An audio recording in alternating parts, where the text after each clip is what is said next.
As for Drosnin, he expressed such confidence in his predictions that he said that if anyone could find the assassination of a prime minister in Moby Dick, he would believe them. Well, guess what? Brendan McKay is an expert in advanced probability theory, and he did exactly that. Here, by way of comparison, we have Mr. Drosnin's example of Yitzhak Rabin and assassin who will assassinate. Compare that to Moby Dick. Here we have Kennedy, K.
שיר למעלות, אשא עיניי אל ההרים, מאין יבוא עזרי, עזרי מעם השם, עושה שמיים וארץ, אל ייתן למות רגליך, אל ינום שומרך, הנה לא ינום ולא ישן שומר ישראל, השם שומרך, השם צילך, על יד ימינך. יומם השמש לא יככה וירח בלילה, השם ישמורך מכל רע, ישמור את נפשך, השם ישמור צאתך ובואך, מעתה ועד עולם. שיר למעלות, אשא עיניי אל ההרים, מאין יבוא עזרי, עזרי מעם השם, עושה שמיים וארץ.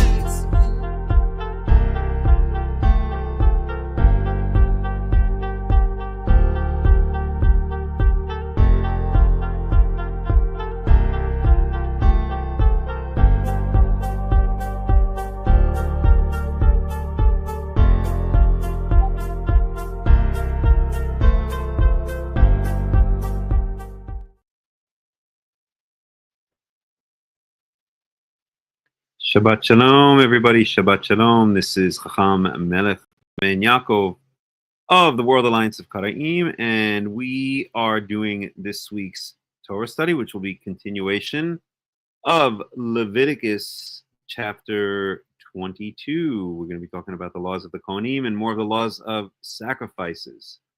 So for the past couple weeks, I haven't done a study. Shabbat Shalom Paul, Shabbat Shalom Netanel, Shabbat Shalom Grom. Okay, Shabbat Shalom Grom. Ram. And that's been for a number of reasons. Number one, I've been more integrating into the Jewish community here in Katsarin in the Golan Heights, where I've been living since August, essentially. And I'm waiting for people to come join me so we can start our own Karaite community. Talk to me. We can have an actual live World Alliance of Qara'im community where we're not subjected to the Egyptian Karaite nonsense and can live what I would hope and think is a more authentic Karaite lifestyle.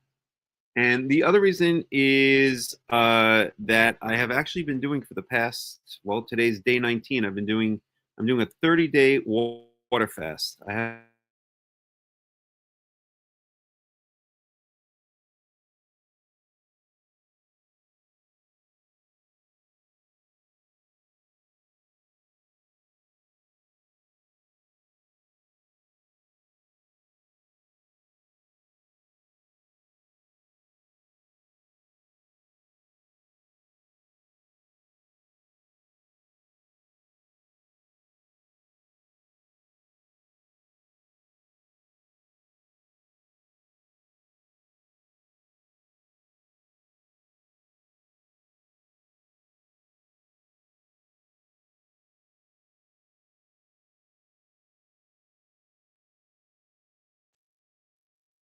Sorry about that. We should be back. Had a bit of an internet problem, as often happens here.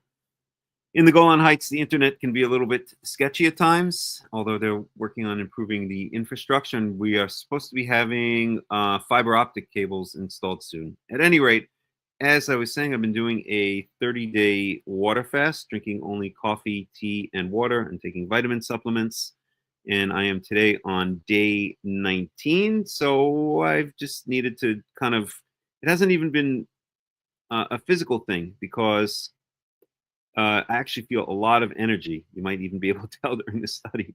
When you go on a long fast, you really actually feel more energy than when you're eating, because when you eat, you have these ups and downs and ups and downs. And when you do a fast, it's a kind of a very, as I like to explain it, a very steady burn of stored up energy that's stored in your fats and other structures in your body. So at any rate, I've just felt like the past couple of weeks, I just kind of needed a little time to myself. I needed to kind of go inside a little bit and do some thinking and introspection, meditation, all of these kinds of things. So I will, however, I know that a lot of people are, depend or love these weekly Torah studies, and I am going to be a little bit more cognizant of that and try to be more consistent in doing the Torah studies. Also, in a couple of weeks, I'm planning to go to the United States of America. I'll be there for about a month. So then the times might change. I'm not going to be doing it at early in the morning, although I might. We'll see. But the times may change a little bit. And I'm going to be in the United States for for 1 month. Okay, so that's that. That's kind of, I'm going to be drinking a lot because you get very dehydrated on these types of fasts. So, excuse me. So that's kind of administrative notes. Let's talk about what we're going to be covering today. So I'd like to start up. So we're going to be starting with Leviticus. Afterwards we'll do Leviticus chapter 22, starting verse 17. We left off in 16 last time. But first I want to talk about, and I don't generally like to single people out on the WhatsApp group, but there is one person who I feel this past week has said a lot of things that are kind of hatched out of his own head. And I won't mention his name, but if you're on the WhatsApp group, you might know who I'm talking about. And it's in no way a personal attack against him, but it's more a warning, not a warning, it's a bad word, to create more awareness of how we as Karaites should approach the Torah, because this person said some what I think are silly and nonsensical things that are hatched out of his own head, or maybe he heard them from rabbinical Judaism, or maybe he heard them from a rabbi somewhere or something like that. And I'll just focus on two of the things he said. Number one, he was talking about the return of the exiles in the book of Ezra to the land of Judea. And he said that Koresh, how do you say Koresh in English again? What did they call him again? Cyrus, the king of Persia. The only reason that he allowed the exiles to go back was because he knew, or he hoped, that the exiles would establish a temple, which was kind of a syncretism, kind of a basically place Yahweh in the pantheon of Koresh, because of course these were all polytheists, and so he hoped. Wait, I may have to let the cat out. Hold on 1 second, please. As always, cat issues. Give me 1 second so I can get the cat out of the way, and then we will. 1 second, please. 1 second, little girl. 1 second. 1 second. 1 second. 1 second. 1 second. Okay, go. You're going. Go. Come on. That's it. No. Everybody up. Out. Okay.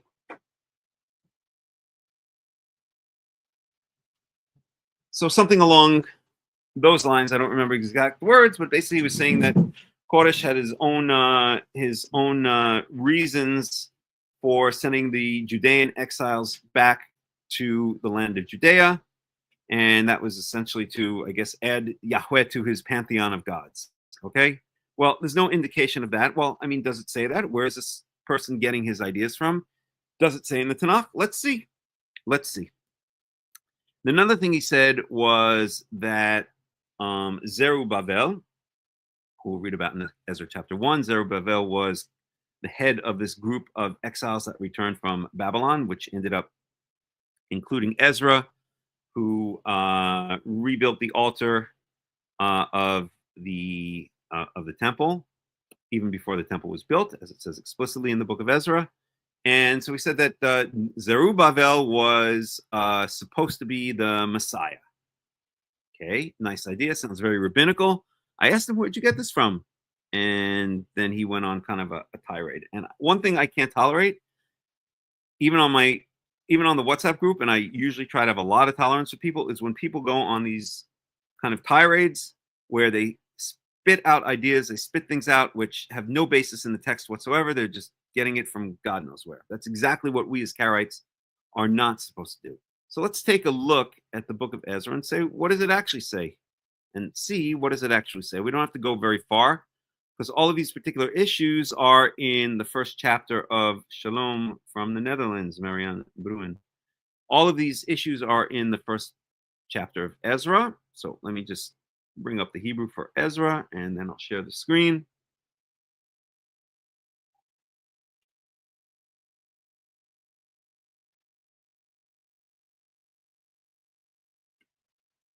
Okay.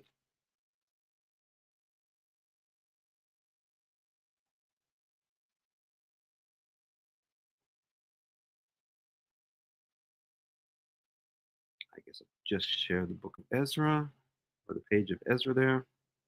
There we go. Okay.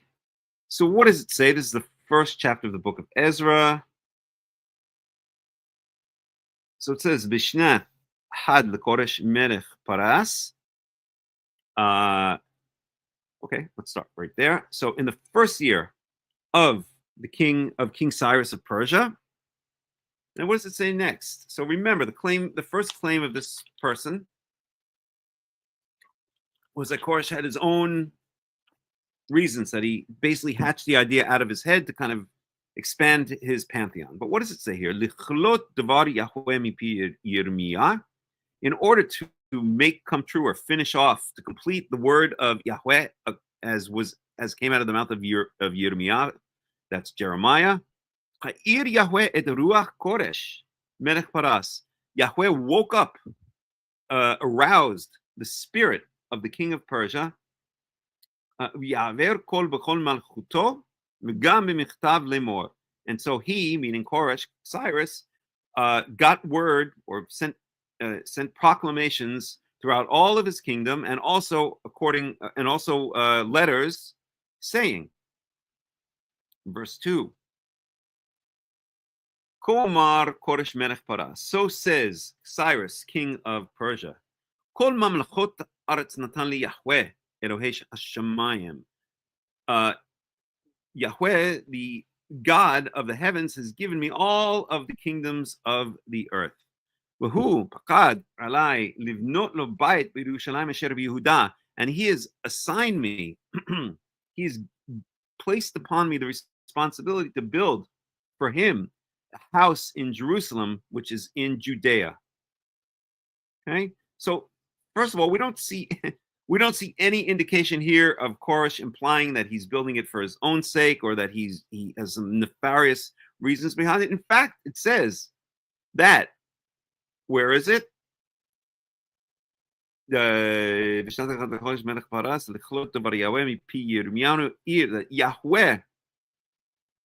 aroused or awoken the spirit of Koresh. Now, do you think that Yahweh would awaken the spirit of Koresh to have him go back and basically do idol worship, or add Yahweh to his pantheon, and to do some other things, such as maybe make a syncretism? What is a syncretism? A syncretism is where you worship two deities together. Okay, so for instance, Christianity is a syncretism, right? They worship the Father, which is our God Yahweh, and then they add to it their false God, their fake God Jesus / Yeshua, and they worship the two of them together in synchronicity, right? And then they add the Holy Ghost, right? So that would be an example of a syncretism, right? So other examples are, we see where Yahweh is often worshipped together with other gods such as Asherah or Baal, and so that would be a syncretism, okay? Or even Yahweh is conflated with another god such as Baal, right? So this is what this person on the group is implying that Koresh is intending to do. Well, we don't see any indication of it here. We see that Yahweh stirred up the spirit of Koresh and made him pass word throughout his entire kingdom that he is now going to send the Jews back. And I can call them Jews at this point because it's the Judeans after the exile, and send the Jews back to build their temple to Yahweh. Okay, let's go on a little bit in verse 3. 3 is a long verse, so let's cut it up into verselets, as I like to call them. Go to the Tanach. Remember, when you see this little symbol here, that little wishbone symbol, that's kind of a semicolon. That breaks almost every single verse in the entire Tanakh into 2 subverses. Okay? Mi bachem mikol amo yi'i Elohav imo. Who is among you? Who among you from all of his people meaning God's people, yihi Elohav imo, may his God be with him, or his God is with him, Ya'al liyushalayim asher b'Yehuda, and let him go up to Jerusalem, which is in Judea. In other words, anyone who has a spirit can now return to Jerusalem and help build the temple, help reestablish settlement there and build the temple. Whoever has that spirit should go up to Judea, should go up to Jerusalem first. Let's continue here. Whoops. Close enough. Wa'yibin et beit Yahweh Elohei Yisrael, and build the house of Yahweh, the God of Israel. Who? Elohim asher b'Yerushalayim. This is the God who reigns, or who is in Jerusalem. Okay? Verse 4. And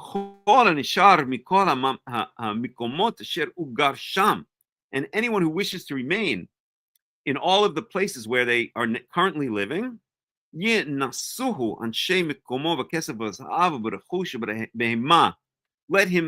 them support, let the people of these places support them, meaning the returnees, the ones who are going back to Judea, but kesef was zahav, with silver and gold, with chush and property, ubehema, and animals, meaning animals, probably the intention there is animals at least sacrificed on the altar in Jerusalem. Along with any other things they wish to donate for the house of God who is in Jerusalem, the house of the God who is in Jerusalem. Okay, so there is in description of Cyrus's, of Koresh's motivations and declarations and proclamations regarding the Jews returning to Judea. Okay, I don't see any of the elements whatsoever that this person was not only speaking of, but went on a long rant, a long rave about. Okay. So I really like to leave the WhatsApp group off hands, but when someone says something really stupid, and I'm sorry to call them out, I'm sorry to say it that way, I'm going to call them out. Okay. You cannot just, as Karaites, we cannot just invent things out of our own heads because it kind of suits our way of thinking that things might have gone. We have to always go back to the text. We are Kara'im, B'nai Mikra, the children of the scriptures. The word Mikra, okay, or Kra means the word which is read, okay, the word which is read aloud. In other words, the written word which is read aloud. It means the Tanach. We are B'nai Mikra. We are the children of the scriptures, and we cannot just start saying stupid, ridiculous things that we hatch out of our head, because this is what I deal with when I sit down with rabbinites. I sat down for about an hour today with a couple of friends of mine here in Katsarin to learn Gemara with them, to learn Talmud with them. And my God, what a load of nonsense came out of their mouths. And I didn't want to insult them, but I was like inside shaking my head, okay? Because when we deal with rabbinites, we're dealing with such nonsense. We're dealing with people who say such absolute nonsense, such absolute shtuyot, that's nonsense or BS in Hebrew, that it sometimes it's unbelievable where it comes from. So for instance, some person was saying that when we die, we go to purgatory for 11. This is standard rabbinical law. We go to purgatory for 11 months, and during that time, if people say Kaddish for us, Kaddish is a prayer in Aramaic that is said basically at every rabbinical prayer service. Yitkadal v'yikadash shemei Rabbah. You may have heard it. If you don't, watch the movie, for instance, Schindler's List. At the end, they all gather around and say Kaddish when they're finally freed, or when the Holocaust, when their camp is freed. And so the Rabbinites believe that if someone says Kaddish for you, this Aramaic prayer, not even Hebrew, this Aramaic prayer, for those 11 months, then if you got stuck like in the bad part of purgatory, then each time Kaddish is said for you, it raises your soul up, so you get closer and closer to heaven. Okay, this is nonsense, and maybe there's an idea behind it, like when somebody dies, and if people remember us, then it's, I don't know, somehow maybe, I don't even know, but the people literally believe this. They believe. I know someone, very, very nice guy, but he will not miss saying Kaddish each day. He had a relative, I won't even mention who, but he had a close relative that died recently, and he's like obsessed that he must say Kaddish each day, because he feels like if he doesn't say Kaddish, then he's not going to be helping out his dead relative, his dead close relative, to work his way out of purgatory. Okay? So this is the kind of nonsense we constantly hear from the rabbinites, and this is something that we should not expect or not tolerate when we hear it from people who declare themselves as Karaites. Okay? We as Karaites have to stick to the scripture. Now let's talk about Zerubbabel. Okay, let's see where Zerubbabel come into this. Blah blah blah. He's in the next chapter, I believe. Let me just find him. I guess he's in chapter 2. Hold on 1 second. Where did he go? Let's see. Let me just do a quick search. 1 second, please. And sometimes they say his name in English is Zerubbabel. Zerubbabel. There we go.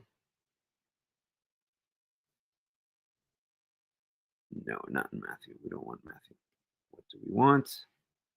We want the Strong's will do. Oops. Oh, sugar. Strong. Oh, gosh. What's going on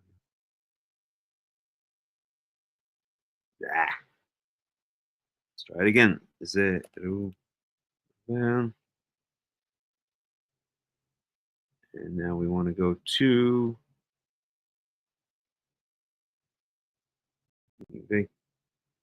lexicon. Where is the? I guess we can just go to Strong's. That'll lead us to. Okay. Why is it not doing this? Strong's. Lexicon, Strong's Greek, Zerubbabel, and that'll bring us down to the BDB, and that should give us a list below of concordance. Zerubbabel. Why is it only giving the Old Testament? Oh, this is getting complicated. Hebrew origin, Zerubbabel. Okay, so here we go. Okay, so Chronicles, Ezra. There we go. Ezra 2:2. So it is in Ezra chapter 2. Okay, so let's start with Ezra chapter 2. Okay, so we are in Ezra chapter 2, right at the beginning of the chapter, and it says, "Ela b'nei hamedinah olim mishvi hagola asher gla Nebuchadnezzar Melech Bavel le Bavel." So these are literally the children of the province, and that is speaking about probably those that lived, that were exiled from Judea.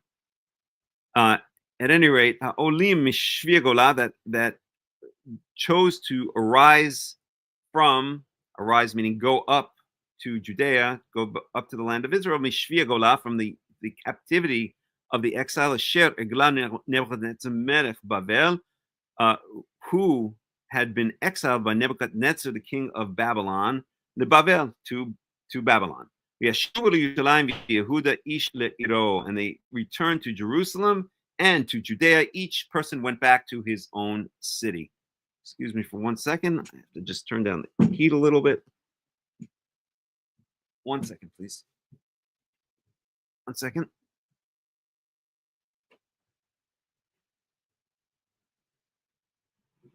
That way.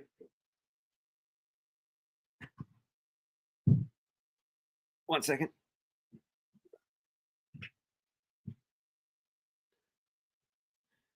Okay. Verse 2. Asher ba'u im Zerubbabel, Yeshua, Nehemiah, Seraiah, and then it lists a number of other names, including Mordecai, but it's not the same Mordecai from the book of Esther. Probably not. Definitely not. So who came with Zerubbabel, and then these other people, Yeshua, Nehemiah, etc., etc. Okay. Marchum ba'anam mispar anshe Israel, according to the number of the children of Israel. Let's go on to verse 3. And then it just goes on to name a whole bunch of different families of the father. Okay, so Zerubbabel is mentioned a number of other times. We could see in Ezra 3:2, Ezra 3:8, Ezra 4:2, but let's just look at one other. We'll go to Ezra 3.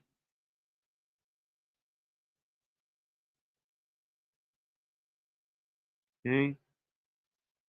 So, and this is very interesting. So in verse 8, Bishana Shinit Livoam El Beit Elohim Yerushalayim. So in the second year of them coming to the house of God in Jerusalem, B'chodesh Sheni.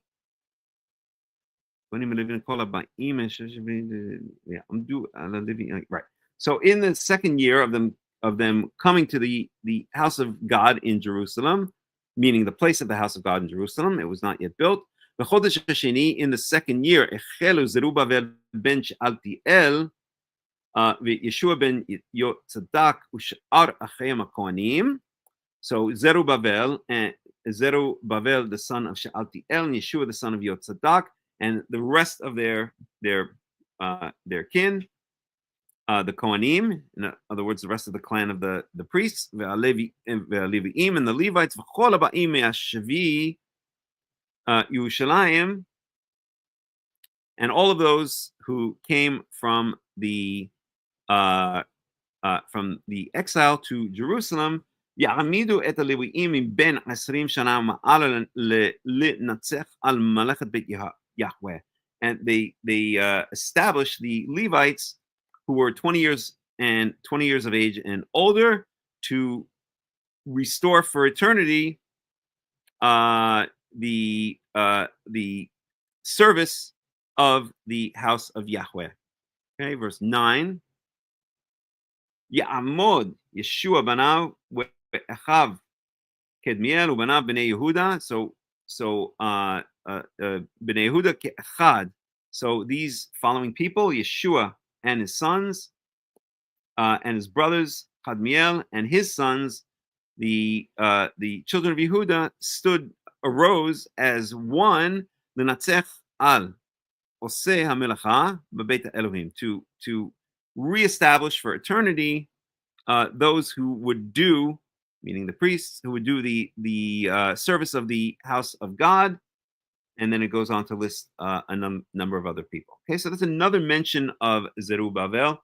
And we don't see any mention of him as Messiah, potential Messiah, any of these ideas. In fact, these are really all foreign ideas to the Torah, to the Tanakh in general. There really is no idea of a potential Messiah. All of these are rabbinical ideas. A potential Messiah, somebody who could have been Messiah, but wasn't in the end Messiah because the nation wasn't ready. These are all ideas that you hear thrown around in rabbinical Judaism, and they really have no basis whatsoever in the Tanakh. What does have a basis in the Tanakh?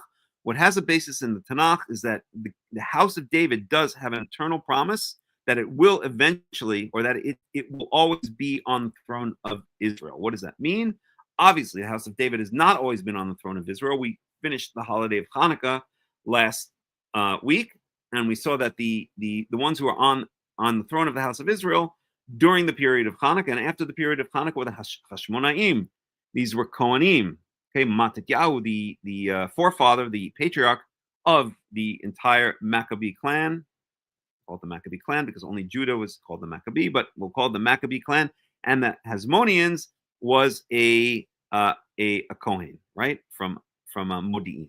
Okay, so we see that and so what I wanted to say is that this idea. I'm sorry. So the promise in the Tanakh is that the house of David will always be on the throne, or will have an eternal promise to be on the throne over Israel. Will be their dynasty, the Davidic dynasty, will be the kings over Israel. Does that mean that if we sin and we're exiled, etc., that King David's descendants will be over us, will be kings over us? No, it obviously does not. If we're not in our land, or if we sin and other dynasties took over, let's say as happened in the Northern Kingdom after the split, when Shlomo's son Rechavam had a split with Yerovam, and that severed the Southern Kingdom and the Northern Kingdom from each other, then obviously the Davidic dynasty is not always going to be over us. But it means that eventually it will be restored. In the end of days, okay, the Davidic dynasty will be restored. And that will be a sign, or that will happen when Yahweh is ready to consummate, or to complete, or come near to completion, the return of the exiles from the foreign lands to Israel, as seems to be happening right now. We now have about, I believe it's 8 million Jews in the land of Israel, me being one of those many. And so it seems to be a trend over the past 100, 150 years, the Zionist movement, the Aliyot from all of the various countries, from Russia, from Morocco, from Iraq, from all of the other countries, all of these Jews returning to the land of Israel, that this seems to be the time when it's coming close for these promises of return from the exile and these promises of the restoration of the Davidic dynasty are happening. Okay? So that's the idea, the Jewish idea, the Tanakhic idea of a quote-unquote Mashiach. I never ever like to use the word Mashiach. I always talk about it as the restoration of the Davidic dynasty, that a descendant of David, and not David himself, and certainly not Jesus / Yeshua, is going to reign over Israel as a king once again in the end of days. Okay, so that's what we're talking about. So there's no indication here, there's no concept even of a potential Messiah. What does it even mean that Zerubbabel was a potential Messiah. That's meaningless. Okay, when Yahweh is ready, He will restore the Davidic dynasty. He will put a king from the line of David over Israel, and that dynasty will now begin to reign over Israel. This time forever, whatever forever means. Okay, so therefore, if you're going to be a Karaite, please, please, please do not spout nonsense. Go to the texts meaning the Tanakh, first and foremost. If you want to bring in other sources of biblical archaeology, if you want to learn more about the culture of the ancient Near East, if you want to do all those kinds of things, that's fine. Okay? But don't start spouting nonsense, which is drawn either from your own head or from rabbinical Judaism, which is probably where this person got it, even if he doesn't know it himself, and start saying that this makes sense. Don't start saying ridiculous things like Koresh wanted to establish his own gods in Shabbat Shalom, his own gods in Jerusalem, or wanted syncretism, wanted to worship Yahweh as one of the pantheon, or anything else, because we see clearly in Ezra chapter 1 that the hand of Yahweh moved his spirit to restore the exiles and build the temple of Yahweh in Jerusalem. So do you really think, I mean, I can't speak for God, but in my logic, it doesn't make sense that if Yahweh was behind moving his hand, that he would want to do so in order for Koresh to have the Jews establish a worship of syncretism, or add Yahweh to his pantheon. Okay. I think the idea there was sincere. All right. So, and as we see, there's a lot of respect among foreign kings that they kind of understand that Yahweh is the God, right? We see it with Nebuchadnezzar in the book of Daniel. We see it here when we read the intentions and the proclamations of Koresh, and elsewhere. And the second thing, this idea that Zerubbabel was a potential Messiah, whatever that even means, that's something that's straight out of rabbinical Judaism, because the rabbinical Jews love to talk about potential messiahs. Oh, the Rebbe was the potential Messiah, and Rabbi Kahana was the potential Messiah, and this was the potential Messiah, and blah, blah, blah, blah, blah, on and on and on. And they even make up another idea of two messiahs, the Mashiach ben Yosef and the Mashiach ben David, okay? If you're familiar with that.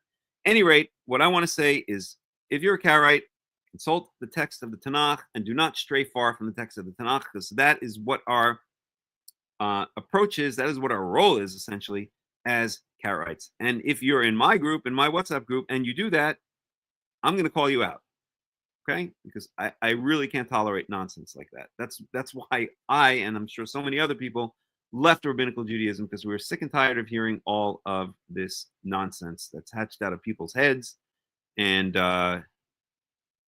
we wanted to get back to the true Tanakh. Okay, so that is my little rant for the day. And Paul says, if you're going to be a Karaite, you have to be willing to present your ideas and show your work. Exactly. If it doesn't hold up, move on. If it can go either way, then it's just an opinion. Thank you very much. Exactly, Paul. Nice to say. Okay. Before we move on to continuing in the book of Leviticus, chapter 22, starting in verse 17, do we have any questions or comments? Anybody? Going once, going twice, going thrice. And why is my computer not charging? It's supposed to be charging. Excuse me once again. This is why I need a video and sound engineer, people. Okay, 1 second. I gotta excuse myself again. Oh, shoot. Excuse myself again for just a second. I'll be right back. Let's see how we can do this. Cord. That. Okay.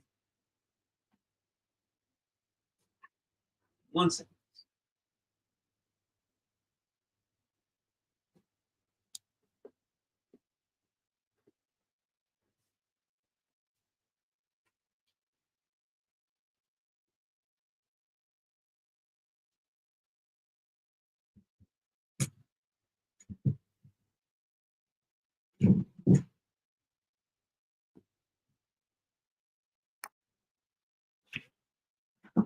Shoot.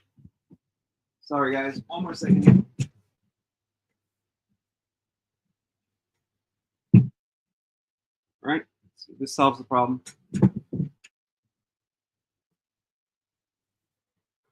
Okay. If anybody would like to move to Katsrin and be my video/sound engineer, that would be very much appreciated. And while we're at it, I want to say something very briefly, okay? Which is, over the years, I have avoided the subject of asking people more assertively to send money to the World Alliance of Qara'im, because first of all, I grew up with a very strong work ethic from my father and from my mother, which was never to ask for money. It's not right to ask other people for money, and I hate doing it. I've hated doing it all my life. But it's come to a time in the history of the World Alliance of Qara'im that we need to rely. I can't finance all this stuff myself. I have a lot of plans, which I will talk about maybe another time, starting in 2025, and there's no way I can finance this all myself or even have the time, because believe it or not, I work another job. I do have a day job, as they say. I do computer programming, and really that takes me away from my responsibilities at what I would like to do with the World Alliance of Qara'im. Okay, so I would really appreciate if you feel you're getting something out of the World Alliance of Qara'im. I'm going to be more assertive about this, even though it really, really goes against my grain. Those of you who know me for years and have seen me for years know that it's like almost anathema to me to even start asking other people for money, but it's not for me. I really believe that at this point, we not having money or not asking people for money to help finance the World Alliance of Qara'im, since it's really for all of us at the end of the day. I'm just the messenger, as they say. It's becoming counterproductive because there's so many things that I would like to do here in Israel and on the internet. Here in Israel, I don't want to give it away, but a lot of plans. So please, please, please, okay, if you have been joining these studies, if you're listening in, if you feel you get stuff out of the word, if you feel you have added value, as they like to say, from the World Alliance of Qara'im, please send money. It does not have to be a lot, okay? A monthly donation of $10 or $20 or $50 or whatever you want helps, okay? Tithing is a big thing, okay? Even in Judaism, they talk about giving maaser, giving 10% of your salary away for charity. Please direct that as much as you can towards the World Alliance of Qara'im, okay? In the description, there are different ways that you can pay, okay? We've got a Patreon set up. There's a link in the description for this study, and for all the studies, you can send by PayPal, you can send by Bitcoin, and you can send by debit or credit card. Okay, 4 different ways. I think that's more than enough. I don't need to include 10 different ways. That pretty much covers everything. So please, not on Shabbat, not on the biblical holidays, please don't send me a dime or an agora on these holidays, but please, tonight, tomorrow, when your Shabbat ends, please do something. Set up a recurring payment. Join the Patreon subscription link. Send money by credit card. Send money by PayPal. You could set up a recurring payment there. And please, let's get some funds into the World Alliance of Qara'im so we can do some of these amazing things that I've planned out. Okay. And again, this is so against my grain to even have to say these kinds of things, but it's really becoming now counterproductive if I don't, because I really feel it's a group effort. We all have to do our part if we want to make this community successful, and the burden can't always be 100% on my shoulders, which it always has been. Okay, all right, enough of that, and let's now move on to studying the book of Leviticus. So we're going to go into Leviticus chapter 22. Let me share the screen.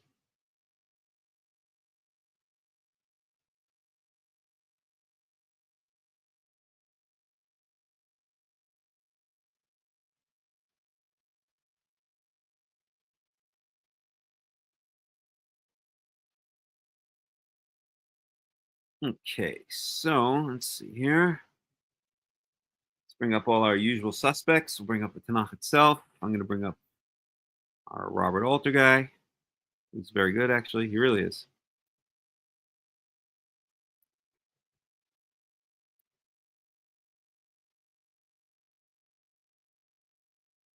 And again.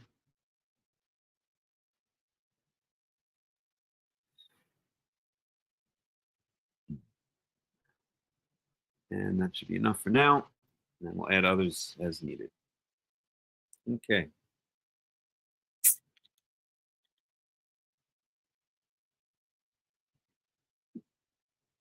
Ah, that's nice. Okay. So, it's a little bit larger. Make this a little bit larger. We go down to Leviticus chapter 22.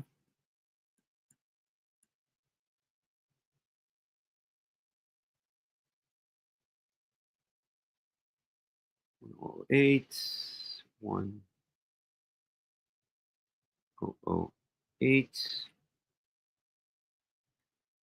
The commentary section. Okay, so Leviticus chapter 17. I'm sorry, Leviticus chapter 22.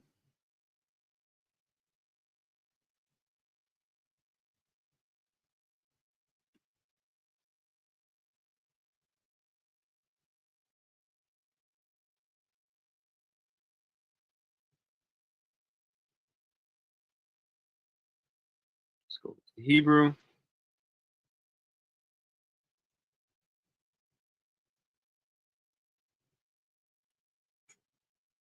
Okay, that's the one I like.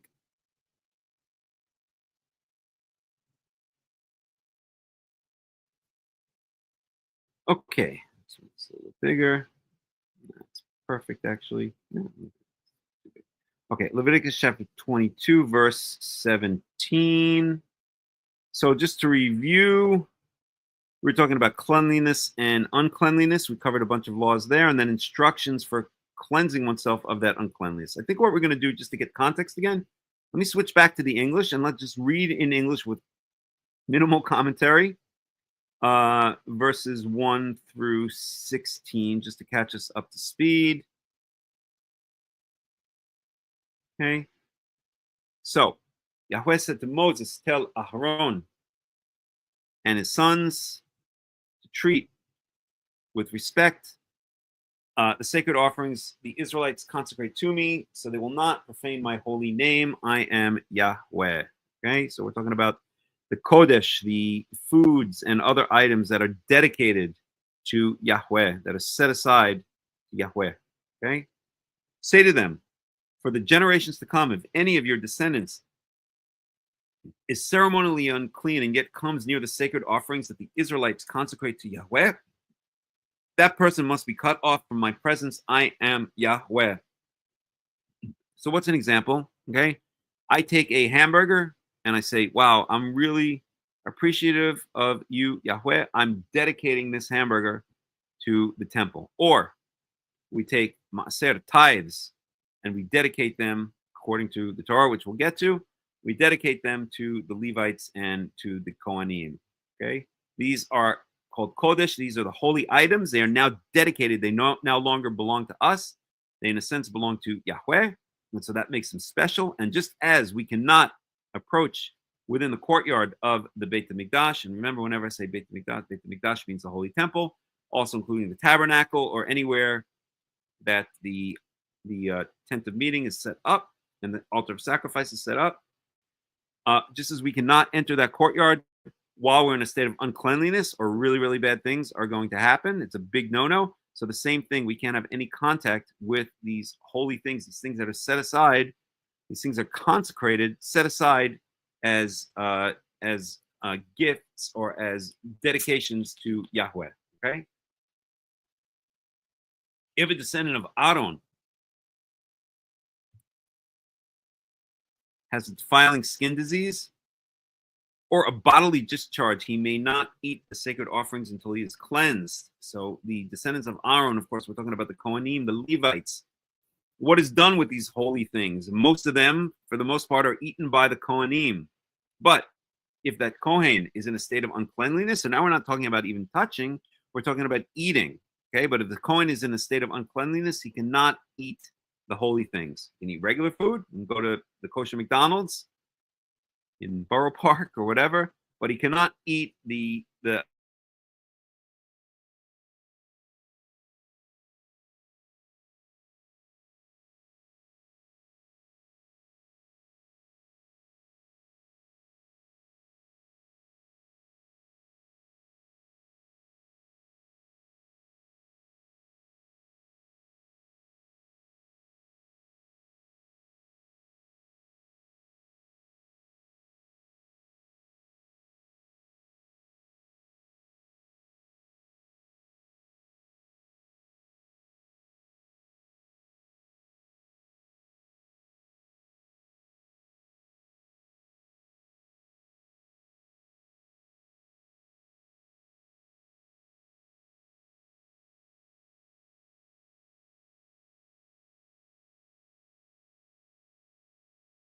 one second, please. Verse 6, the one who touches any such thing will be unclean until evening. This is just a reiteration of laws we had already learned earlier, that if you touch any crawling thing or any other person who's in a state of uncleanliness, then you're unclean until the evening. He must not eat any of the sacred offerings unless he's bathed himself with water. When the sun goes down, he will be clean, and after that he may eat of the sacred offerings, for they are his food. Okay? He must not eat anything found dead or torn by wild animals and so become unclean through it. That's found dead is nevela. Torn by wild animals is what's called terefa. Okay? I am Yahweh. Verse 9, the priests are to perform my service in such a way that they do not become guilty and die for treating it with contempt. In other words, by doing the things that were just mentioned, like contact with the holy items or the Beit HaMikdash while in a state of ritual uncleanliness. I'm Yahweh who makes them holy. Okay, verse 10. Now we go into something slightly different. Okay. No one outside a priest's family may eat the sacred offering, nor may the guest of a priest or his hired worker eat it. Okay, so only if you are a permanent member of the priest's family may you eat the holy items. Remember, the holy items which are food that are set aside, they're eaten by the priest. They're the priest's salary. They're the priest's bread. Okay? But if a priest buys a slave with money, or if slaves are born in his household, they may eat his food. We spoke about this the last time we studied Leviticus 22 a couple of weeks ago. A slave is a permanent part of the household, so he may eat it. What else is he going to do, right? If that's what everyone's eating in the household and he's a permanent part of the household, and he's in a sense relying on that food, okay? And then we have Leviticus chapter 22, verse 12, a law that I use all the time to prove patrilineal descent. If a priest's daughter marries anyone other than a priest, she may not eat any of the sacred contributions. So the daughter of a priest, while she's a little girl living in her father's house, she is treated as if she, not a priest, but she is part of the Kohanic clan, and she's allowed to eat the holy foods. But if a priest's daughter becomes a widow or is divorced, and she goes to marry someone who's not a priest, then she no longer can eat of the holy foods. Okay. But if a priest's daughter becomes a widow or is divorced yet has no children and she returns to live in her father's household as in her youth, she may eat her father's food. No unauthorized person, however, may eat of it. Okay. So we spoke about this last time. Priest's daughter, when she's a little girl, she's allowed to eat her father's food, the holy items. When she gets married, if her husband is not of the Kohanic tribe, if her husband is not a priest, is not a Kohen, then she's no longer allowed to eat this food. But if she gets divorced or becomes widowed and she has no children, because children in a sense consummate or solidify that new status that she had, then she returns to her father's house and she is once again allowed to eat this special food, this dedicated food. Okay, so it shows that everything goes by the father. And I'm sorry, when you're when you're a wife, goes by the husband, I meant to say. Okay, so whatever household you are a permanent part of, that's your identity. As a woman, that's the identity that you take on. As a slave, that's the identity you take on. Whatever any permanent members of a household take on the identity, take on the status of the head of the household. Okay, so this is a good proof for patrilineal descent. Found another one, by the way, in the book of Ezra. Maybe we'll get to it afterwards. Anyone who eats a sacred offering by mistake, what we're talking about by mistake, must make restitution to the priest for the offering and add a fifth of the value to it. Okay, so if the priest dedicates, or if I dedicate a hamburger to Yahweh, or four hamburgers to Yahweh, and by mistake someone else is walking down the street and they see a couple of hamburgers and they eat it. They eat the four hamburgers and they didn't know that it was dedicated foods, that it was Kodesh, then they're not in trouble because it was a complete accident. Okay, but now they have to make restitution. They have to replace it and give the priest, instead of four hamburgers, they have to give 5 hamburgers. And that's what adding a fifth of the value to it is. Okay, it's a fifth of the whole of the total, not a fifth of the original. That's the way biblical mathematics works. Okay, 15, the priests must not desecrate the sacred offerings of the Israelites present to Yahweh by allowing them to eat the sacred offerings and so bring upon them guilt requiring payment. Okay, so in other words, the priests also have to do their part in making sure that these dedicated foods, these set-aside foods, don't fall into the hands of an average person. I am Yahweh who makes them holy. Remember the holiness code. We see this again and again. I am Yahweh who sanctifies them. I am Yahweh who makes them holy. Okay? All right, give me 1 second again. I have to just do one very quick thing. I'm sorry, once again, I don't have a video or sound engineer, so I have no choice. Just give me 1 second, please, and I will be right back.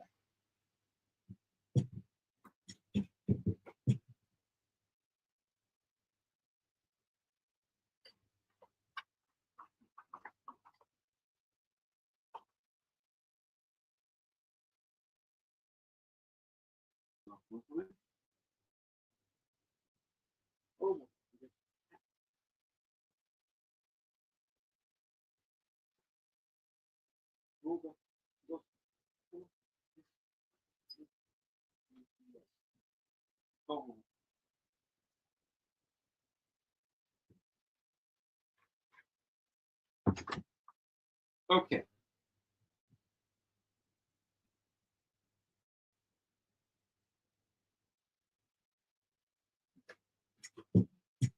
All right.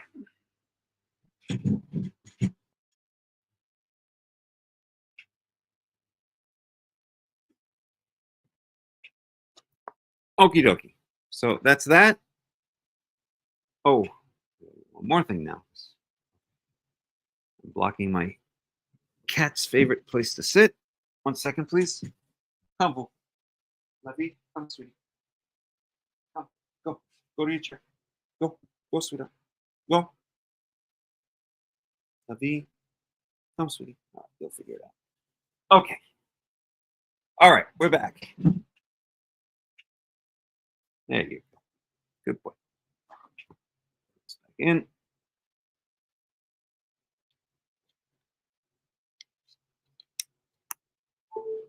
Okie dokie. So, any questions, any comments? Any questions, any comments before we go on? Anybody? Can you guys all hear me okay? Does the sound good? Is the video good? Please give me a Y if you can, just so I know 100%. I think it is. Just type in Y. Great, thank you. Honky Whitey Boy Cracker. I think he's actually a black person. No, that's a joke. Okay. Not a good one, but nonetheless a joke. Okay. All righty. So let's continue. We're going to switch over now to Hebrew. We're starting in verse 17. We're in Leviticus chapter 22, verse 17.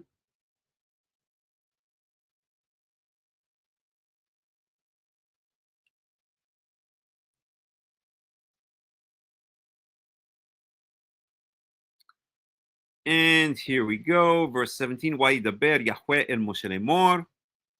Yahweh spoke to Moses, saying, this is a standard introductory sentence. This is the formulaic sentence for introducing a new set of laws. Okay, so sets of laws, which are called actually, what is the word for the set of law for a set of laws in the Torah? Anybody know? It is Torah. Okay, we see this word used mostly until really towards the end of the Tanakh. I'm sorry, at the end of the Torah, the 5 books of Moses. Whenever the word Torah appears, it means a set of instructions. Okay, so this is now a Torah. And a Torah usually starts with an introductory sentence, such as this, then kind of an initial summary, or an initial kind of summary sentence saying what the set of laws is going to speak about. And then at the end of the set of laws is kind of a couple of summary sentences. And that's how we know it's kind of encapsulated. Another thing that makes us know that there's a new set of laws, a kind of a new section, really a new chapter in a sense, is this symbol here. This is in Hebrew, this is a pei, the letter pei, and it stands for parashat ptucha, an open section. And basically, this pei represents a chapter ending. Sometimes you'll see an et, a samech, a round circle, and that means a pasha stuma.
Okay, are we back?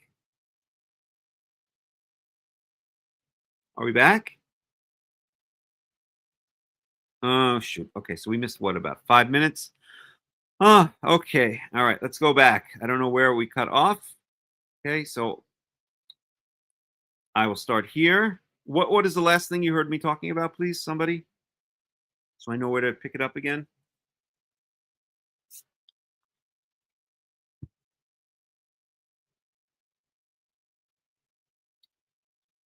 What's the last thing you heard me talking about, please, somebody?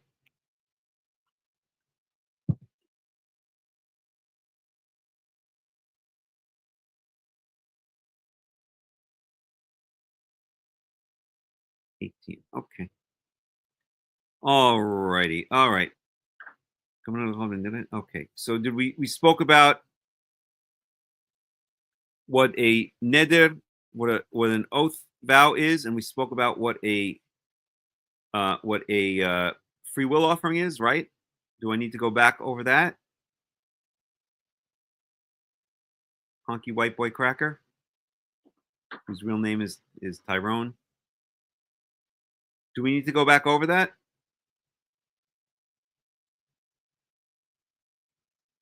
Okay, so an oath offering is, I don't even know where it cut out. We need to go back over that. All right, let's start at 18. I have to go back over this. Okay, so we're talking about two types of offerings, okay?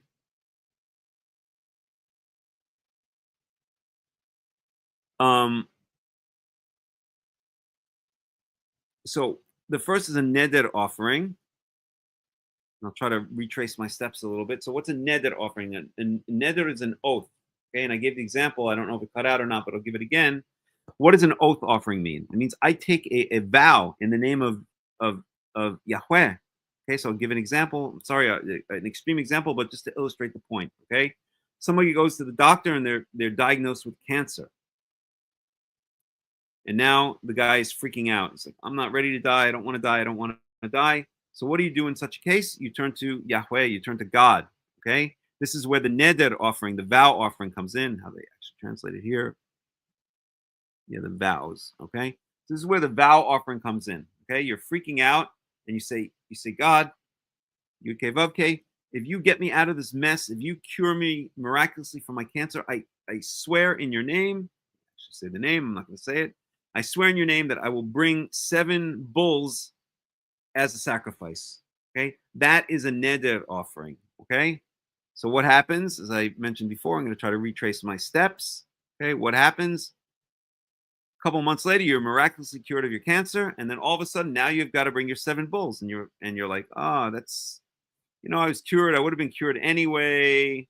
It wasn't really the hand of God. I guess it was a misdiagnosis. I'm fine now. Everything's good. Now comes the test. Are you really going to bring the oath offering? Are you really going to bring the oath, the vow that you made in the name of Yahweh, the offering that you promised? Okay. Bulls, 7 bulls. Each bull is $2,000. That's $14,000. I really need that money. I wanted to buy a new car. I wanted to upgrade, whatever. Right? That's kind of what a vow offering is all about. Okay, if you make, and there are many places throughout the Tanakh where it speaks to the idea if you make a vow, you must keep it. You better keep a vow that you make. Okay, and that's the idea of a vow offering. Okay, a nidava, usually translated as a free will offering. Okay, in modern Hebrew, nidava means like a donation, so a donation offering. That's the idea of a donation offering. It's a little bit different. Okay, you had a great week at work. Okay, you I don't know, your scammy little business made a couple of extra $100,000 this week, and selling like subprime mortgages to something like that. Just joking. I'm sure you guys are all legit, and you want to thank God, you want to thank Yahweh, right? So you're like, wow, I really had a great week at work, or I'm really grateful about something, or I'm just feeling good in life, and I want to show my gratitude. I want to show my appreciation, and so I will take 5 sheep, and I will bring them to the temple, and I will sacrifice them as a way of showing my gratitude, as a way of showing my appreciation. Okay, that is a nidava. That's a free will or a donation offering. Okay, so what about these offerings? Okay, verse 19. Li'ritzonchem tamim zachar babakar hu b'kvasim u'be'izim. So the first thing that I pointed out to notice, remember we spoke about the adnach, this little wishbone. Look, in this verse is right after the first word. Very strange. It doesn't usually happen. Okay, so right after the first word in the verse, we have the etnach. That means the semicolon is after this first word. So we can interpret it as first word, semicolon. What is the first word? Lir tzonchem. Do it as you wish, according to all that you wish, or as you wish. Okay, do it as you wish. You can bring the vow offering, you can bring the donation offering, the free will offering, as you wish. Semicolon. Okay, but let's go on. Tamim zachar bakar bekvasim u'ba'izim. It must be a male among the bulls, the sheep, or the goats, and it must be tamim. What is tamim? Tamim is usually translated as unblemished or without blemish. Okay, you do not bring the lame, the sick, the blind animals as sacrifices to Yahweh. It's an abomination. It's a disgrace. You bring the first and the best to Yahweh. You don't bring the last and the worst. Okay? And so I mentioned also that even Cohanim who have a blemish, let's say they're lame, okay? Or let's say they're missing an eye or whatever the case may be. Let's say maybe even they're a dwarf, okay? It's very sad. It's not very politically correct, but they are not allowed to serve as Kohanim in the temple. They're still Kohanim. They can still eat of the Kodesh, of the holy foods. They can still be leaders back in their own cities, but they're not allowed to serve in the temple. The temple is a place of aesthetics, of beautiful aesthetics. Okay, look at the beauty of the Ark of the Covenant, covered in gold. The Ark cover made of pure gold. The incense altar, the menorah, the sweet scent of the sacrifices rising up to the heavens. These are all very aesthetic things. These are all very, I'm sorry, not aesthetic, aesthetically beautiful things. Okay, and so it is, in a certain sense, destroys the aesthetic, or it's a disgrace, it's an abomination if you have, and it's sorry, it doesn't take away from the value of that such a Kohen as a human being, but it takes away from the aesthetic and the what do they like to say, the optics. That's the hot word these couple of years, right? The optics of the Beit HaMikdash. If let's say you have, a Kohen who is missing an arm serving in the Beit HaMikdash, okay?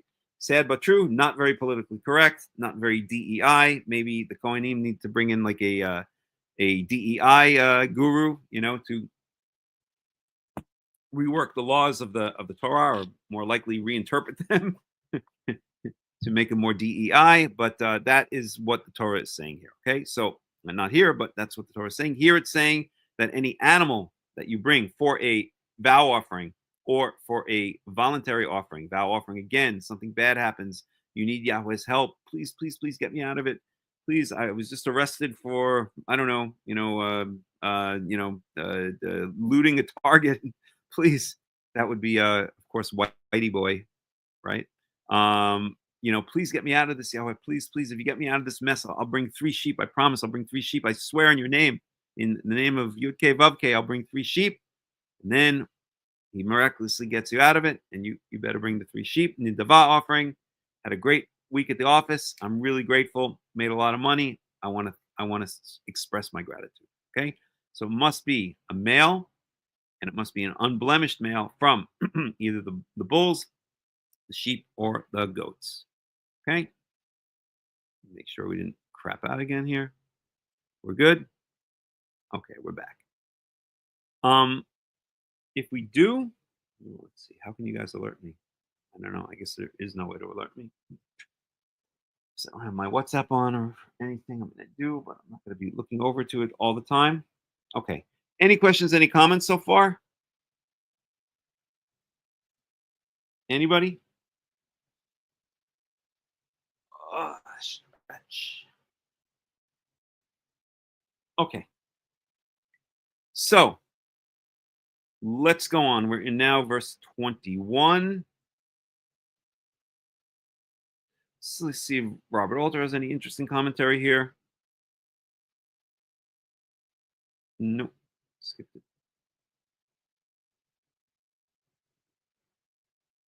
Okay, so here's from 19.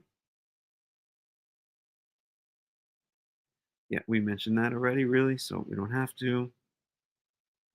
Okay, so what he says, whatever has a defect, should make this even bigger. Whatever is a defect shall not be brought forward. As many commentators have noted, the list of deformities for the animals unfit for the cult parallels the list of deformities for priests unfit for the cult in the previous chapter. The terms used, however, are different. Right. So in the case of the priests, it uses the word mum, which means like a blemish, and here it just says that they have to be tamim. Okay. Anything else he has to say here? 22. Anything blind? We're getting to it now. Okay. So,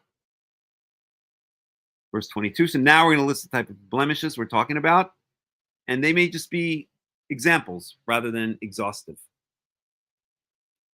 Okay. Awereth, or shavur, or harus, or yabelet, or garav, or yalefeth. לא תקריבו, אלא ליהווה, סמיקולן, ואישה לא תיתנו מהם על המזבח ליהווה. Okay, so what are these different types? We're just going to go with translation here because sometimes they're a little bit difficult to translate. So let's see what we got here. So Iveret is blind. Shavur means literally broken, but I believe it means like crushed in the testicles. Let's see. Let's go for Robert Alter translation here. So this is 22.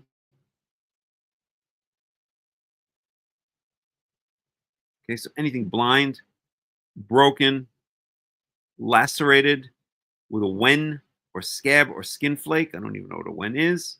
Okay. Yabelet. Here they translate yabelet as ulcer. Okay. Garav or yalefet. You get the idea. Lo takrivu eli like Yahweh should not bring them forth to Yahweh, should not bring them as a sacrifice to Yahweh. We lo titnu mehem, and do not make a fire offering out of them. What is a fire offering? A fire offering is an offering that is thrown on the altar. Anything that's thrown on the altar where the fire is burning is called a fire offering. Lo titnu mehem on the altar to Yahweh. Okay.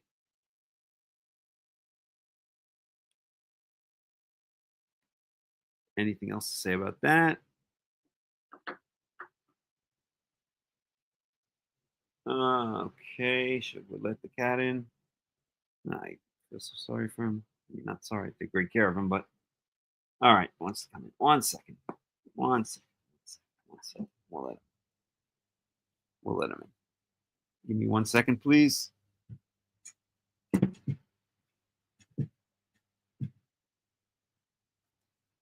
One second.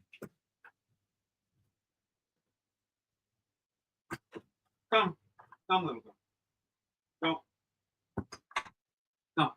You better behave yourself. You don't behave yourself, I chuck you right out of here. You got it? Okay.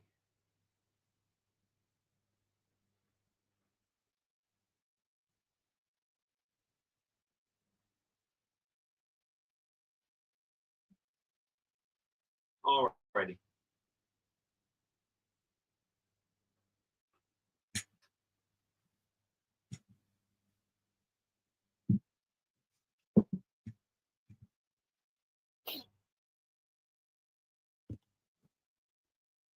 Okay, we're back.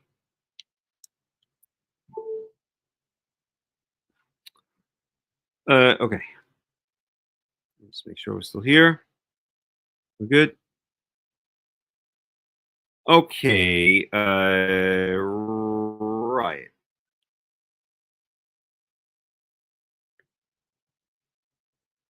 Okay. So that's 22. Okay, so commentary from Robert Alter. The Hebrew uses the term for the disease blindness but then switches to the male singular beast bearing the defect, broken, presumably broken limbed and lacerated, and then to symptoms of disease, wen, scab, skin flake. Category consistency does not appear to have been a requirement of ancient Hebrew idiomatic usage. Okay, good point. There's a lot of non-consistencies in biblical Hebrew, or what would seem to us as non-consistencies. Biblical Hebrew doesn't enforce the same kind of grammatical consistencies that we do. In fact, as I mentioned a lot of times, you'll see mismatches between gender, you'll see mismatches between number. And here, it just, so literally, what is he talking about, right? So if we go back to 22, okay, iveret, blindness, or now it switches. It doesn't say brokenness, it says a broken animal or a charutz. How do they translate charutz here? A maimed animal, and then it switches again, or an animal that has these three things, which Robert Alter translated as wen and scab and whatever it was. Okay, so it's switching context, or it's switching grammatical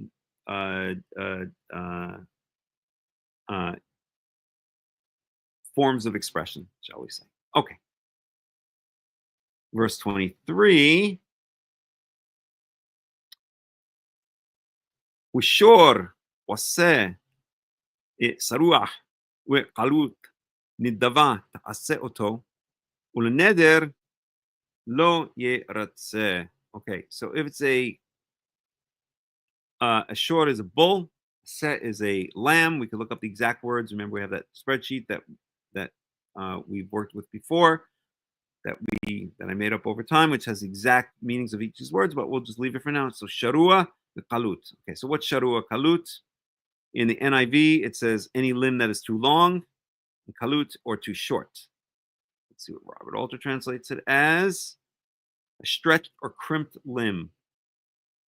Okay. You may make a free will offering, but it should not be acceptable as a votive. That's a vow offering. Okay. So here's a little exception to the free will offering. Okay. So one of the limbs is too long, or one of the limbs is too short. That's not considered a serious blemish. So such an animal may be used as a nidava, sacrifice, but not as a neder, which implies that a neder is a more strict, is a more serious sacrifice than nidava. Neder, again, is a vow offering. Nidava is a free will or a voluntary offering. Okay, and that kind of makes sense that the nidava, that the neder, the vow offering, would be a bit more serious than the free will offering. Okay, so there's a slight exception. That's verse 23.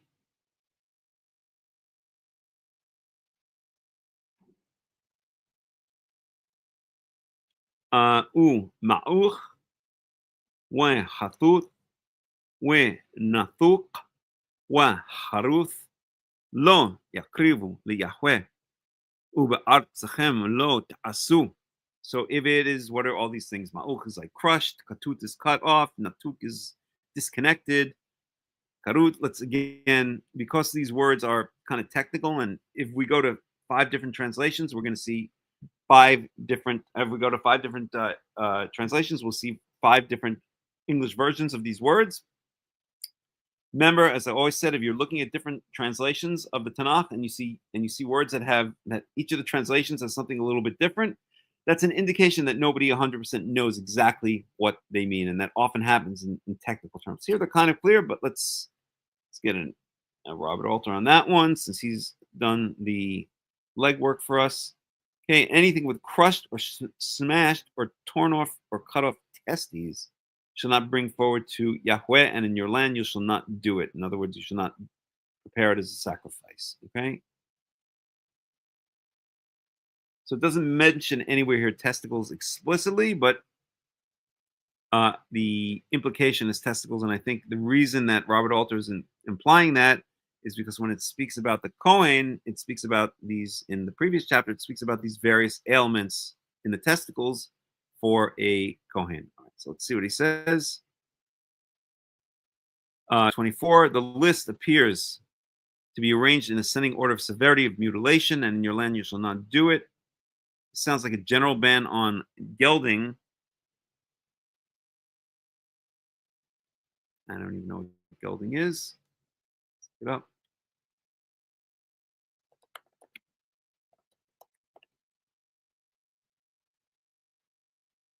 Oh, castration.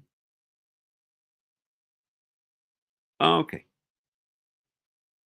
So this seems like a general ban on gelding, which, however, would have had a necessary role in animal husbandry. One may tentatively adopt Milgram's proposal that the reference, and Milgram is one of the leading experts on the book of Leviticus, we've mentioned him many times before, proposal that the reference is to regional sanctuaries beyond the principal one, since Leviticus does not assume that there is one exclusive sanctuary. Do it, then would mean perform the sacrifice.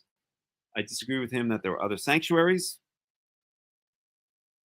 I mean, there were, we see before Jerusalem was chosen, the people did sacrifice outside of it. Okay, so maybe, but they weren't actual sanctuaries necessarily. Okay.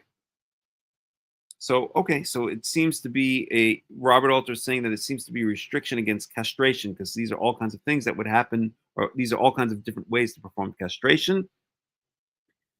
And so if that's correct, then a castrated animal is not allowed to be brought as a sacrifice. There is another commandment, which we'll get to, which also explicitly says that you're not allowed to castrate an animal, and that's in the context of as a sacrifice. Okay. Verse 25.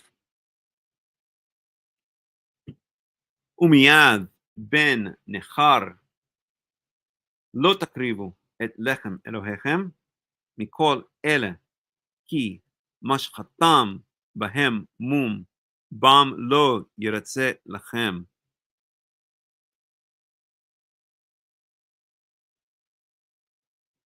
So this is now speaking about what's called a ben nechar.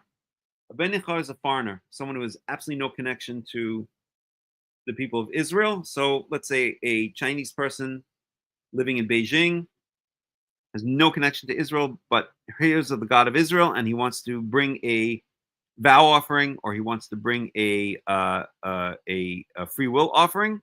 Okay. He also, we would think maybe he was not a member of the nation of Israel. He's not a ger, or he's not part of the house of part of Beit Yisrael, the house of Israel. So maybe the rules don't apply to him. But this is saying the rules, those same rules, even apply to the ben nechar. It's very rare for the Torah to speak about laws that also apply to the ben nechar. But this is one, and this implies, right, that the holy temple, that the Temple Mount is a place where all people from all over the world can come and worship Yahweh and bring sacrifices. Okay, so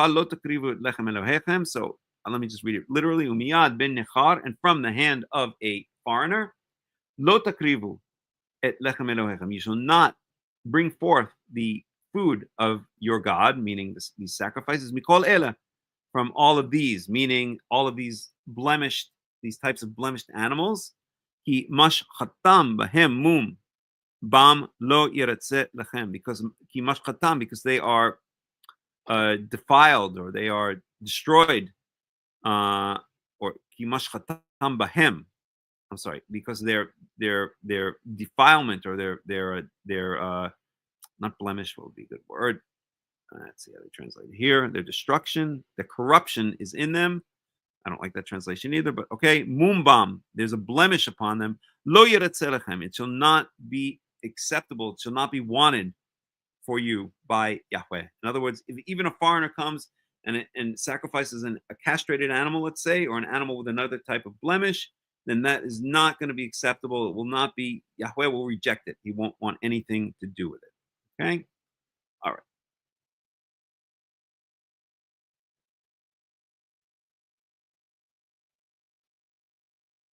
right. Let's get maybe a commentary on that. This warning is intended to preclude the notion. Oops. What did I just do? Oh, shoot.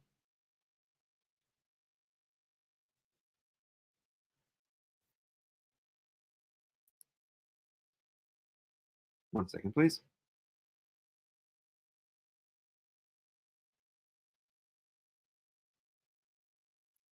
and 11.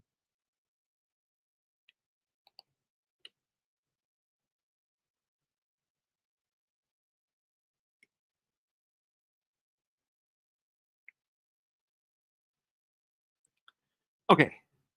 This warning is intended to preclude the notion that a maimed animal is permitted for sacrifices in cases where the maiming has not been done by an Israelite, but by a foreigner from whom the animal is purchased. Okay, so he's interpreting it differently than I am. Let me read the Hebrew again, just to myself. Min ben nachalot takrivu et lechem Elohechem mikol ele mashchatam be'emet. Okay, maybe. Okay, I could be wrong. Won't be the first time. Won't be the last time. Let's get an Ibn Ezra on that one.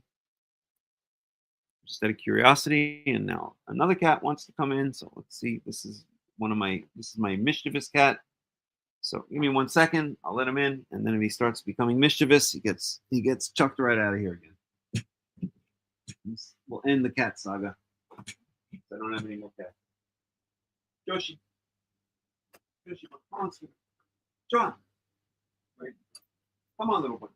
Come on. Get your ass over here. Get your ass. In fact, you're black, so you can say, get your black ass over here. Right? Come here, little boy. Come here, sweetie. Come. No, you can't stay there. Come. No fighting with something. Okay. Behave. No. Behave. Let's move this out. Watch out, Shusha. Watch out, little boy. Better behave yourself. Got my eye on you. All right. All right. That hopefully ends the cat saga. When it gets a little bit chilly outside, it does get, here in Katsrin, it doesn't get cold. This is my first winter here, so I don't know exactly yet, but January and February are the two coldest months of the year here. We're in the northern hemisphere, and it can get down to, so far the lowest it's been has been around 42 degrees at night, maybe 41. Hasn't gotten any colder than that, but you know, cats, if any one of you guys who own cats know that they love the warmth. And in fact, one of the cat gurus that I follow on YouTube, Jackson Galaxy, if you don't know him, you should. He's amazing. He always says that cats are heat-seeking missiles, and indeed they are, right? Any one of us who has cats, we know that in the summertime they just like to lie out in the sun, they'll lounge in the sun. That's heaven for them, right? So since it's chilly outside, especially when it gets a little bit dark at night and it starts getting chillier outside, I get the cats knocking on my door, and I literally almost mean it. There's right outside my front door here, there's like a flashlight that's hanging from the doorknob, and the cats know that if they knock that flashlight and I hear this banging sound, blah, blah, blah, blah, blah, blah, the cats know that they're basically ringing the doorbell, and they know that when they do that, that usually I'll let them in. So these are some pretty clever creatures, right? You know how to ring a doorbell, Shosho? Huh? You know how to ring a doorbell? Come here, you. Come here, you. Come here, you. Come here, you. You want to fight right now? Nah. Fight later. Come, sweetheart. No. No. Okay. How many of you out there have cats? Raise your hand.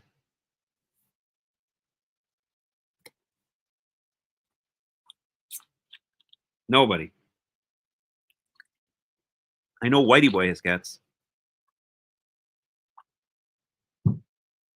Okay. Let's move on. So I want to get an Ibn Ezra on this one because I'm not 100% sure that what he's saying is correct. Let's see what Ibn Ezra has to say. He's pretty perceptive. So let's go to Safaria.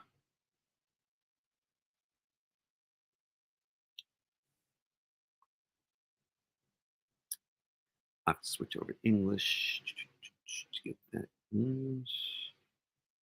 Okay. All right. So we go to Tanach.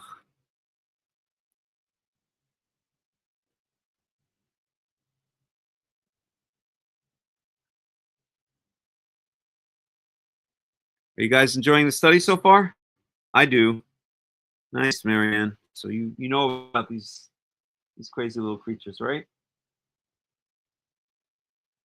Honky does.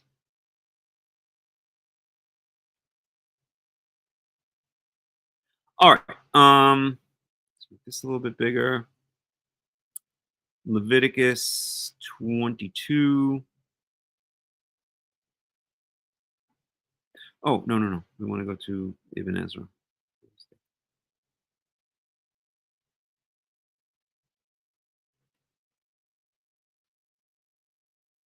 Oh.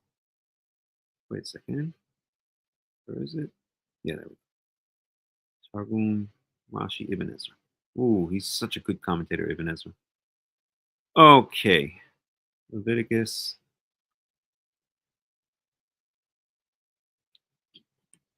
22.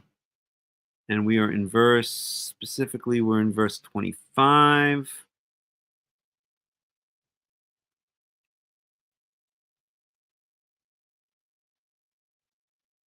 Okay, so what does he say?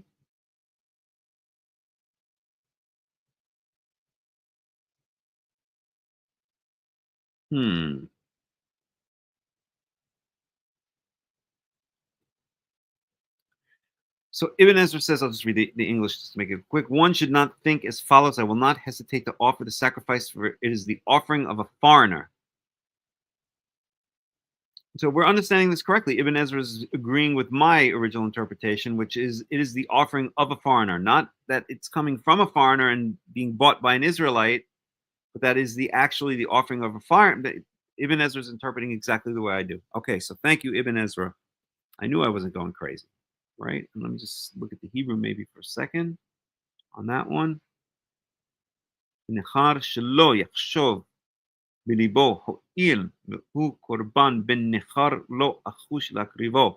So Ibn Ezra is actually disagreeing with Robert Alter and agreeing with my original interpretation, and I'll stick with it then. If I have Ibn Ezra behind me, hey, I'm sticking with it, okay? And that's the idea. You might think, well, this is a foreigner, so we don't have to hold him to the same standards. And again, in my opinion, Robert Alter disagrees here. This is a foreigner. We don't have to hold him to the same standards, okay? Maybe, he's not an Israelite, so he doesn't have to hold to the standards where he can't bring a maimed animal on the altar. And then this verse, in my opinion and Ibn Ezra's opinion, is saying, no, that's not the case.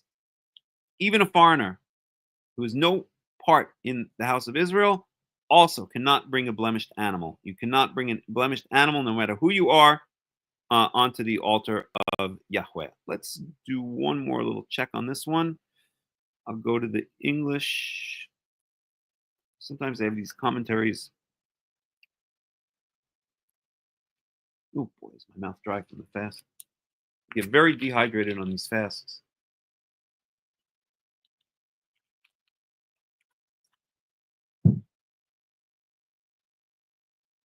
Okay. Leviticus chapter 22. Go over the English. 22. What is it? 25. Oops.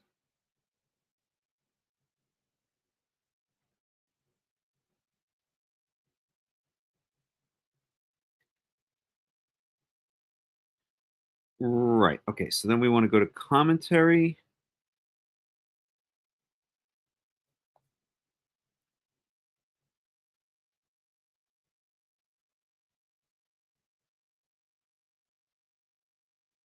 But I like this side by side. Okay, it doesn't matter. Okay, the phrase emphasizes, nor shall you accept. And let's just make sure we're talking about miyad. Yeah. So let's just read a couple of these.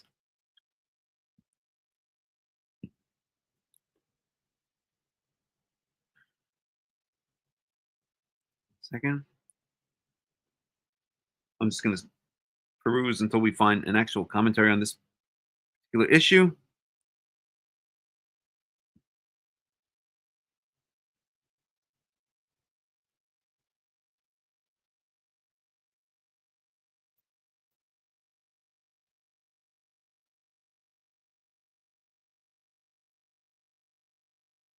Okay.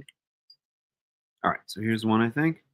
That is, the prohibition to sacrifice these animals is not restricted to beasts castrated in the land, but extends to all such as have been so treated out of the land and are imported and sold to the Israelites by the hand of foreigners. So this Ellicott's commentary is agreeing with Robert Alter.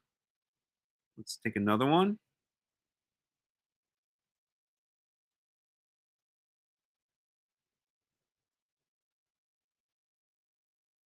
Benson commentary.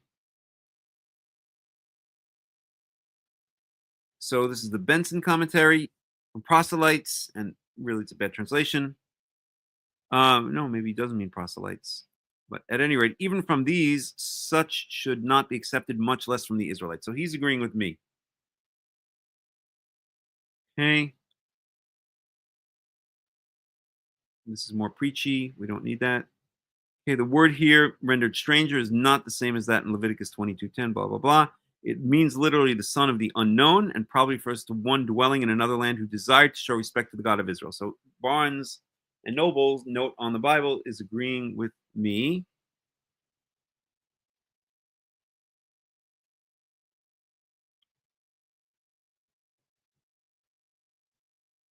So I think we get the idea. Some agree with Robert Alter, some agree with me. Just because a couple agree with me doesn't necessarily mean I'm right. Robert Alter is pretty good, and he may have a reason for determining that that's his interpretation rather than what seems to me to be the interpretation.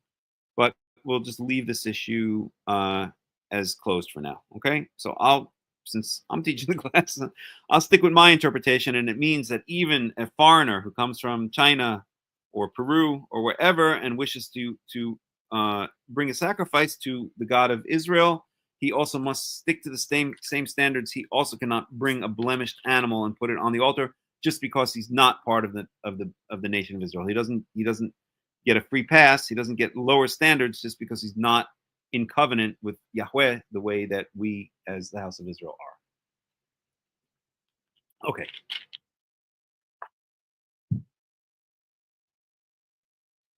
Any questions, any comments before we go on? Any questions, any comments? Shoham, you have any questions or comments? Little boy? Okay. Anybody? Going once? Going twice? Going 3 times? All right. Let's go on. We're almost approaching the end of Leviticus 22, which is good. Okay. Again, so this is the end of that set of instructions. How do we know? First of all, we have a new introductory sentence. Daber Yahweh el Moshe lemor. Here. We have a peh here, which is a parsha ptucha. We have a chapter ending, a Masoretic, a Hebrew chapter ending, shall we say. But we don't really have a summary sentence, and that's fine. Not all of the sets of instructions, not all of the Torahs within the Torah. And remember, what does the word Torah mean? Except towards the end of the 5 books of Moses, really in Deuteronomy. The word Torah almost inevitably means a set of laws, a set of instructions. So Torah, this is a Torah, even though it doesn't say it explicitly. From here to here, from 17 through 25, this is a Torah. This is a set of, oops, you get the idea? This is a set of instructions. Now, we know that that set of instructions is over because we have the chapter ending, the peh, the open parsha ptucha, the open section. And now we go on to a new set of laws, a new Torah, a new set of instructions in verse 26. Wa yidaber Yahweh el Moshe lemor. Yahweh spoke to Moses saying, to say, hey, shor or kesev or ez ki ye waled wahaya shiv'at yamim tachat imo umiyom hashemini wahala. This is one of my favorite mitzvot in the Torah because it shows sensitivity to animals. It's clearly what it's doing here. I don't care what any other reasons that people come up with it to explain it are. This is clearly, in my eyes, what this verse is saying. So let's translate it. A shor or a kesev. Again, I'm not going to whip out the spreadsheet and get exact translations. We'll just take translation here. So a short is a bull. Kesef is a lamb, sheep, okay, or aids or goat. So there are 3 types of sacrifices that are allowed on the altar, okay? Really, those are the only 3 types of animals that are allowed on the altar. All of the sacrifices we've spoken about are either going to be a bull, a sheep, or a goat, with the exception of birds, which can be either a pigeon or a turtle dove, okay, and grain offerings, which are also thrown on the altar, some of them as fire offerings, especially when they're substitutes for more expensive offerings, okay? But of the mammals, these are the only 3 types that can be brought as sacrifices for all of the sacrifices, okay? And notice one interesting thing. We never see fish sacrificed on the altar, right? Which kind of makes sense. Would you want to, throw a stinky fish on the altar and give it to God? No.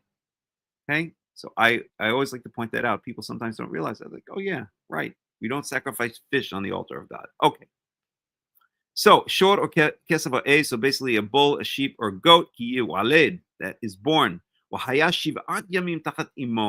He should have 7 days literally under his mother, meaning suckling on his mother, with his mother. And from the 8th day and onwards, he is acceptable. He shall be wanted. He shall not be rejected.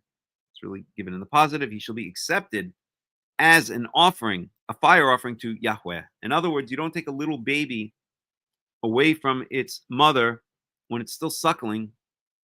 Maybe even 8 days is not enough, but at least the first couple of days, you let it suckle on its mother. You let it be with its mother before you take it and bring it as a sacrifice. Now, I won't get into the whole idea of animal sacrifices and why the Torah enjoins us to do them, and should we do them in the future.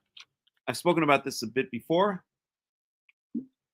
and other people have come to the same conclusion. In fact, I think the rabbinical commentator, the Rambam, is maybe most known for this, that there will not be animal sacrifices in the end of days.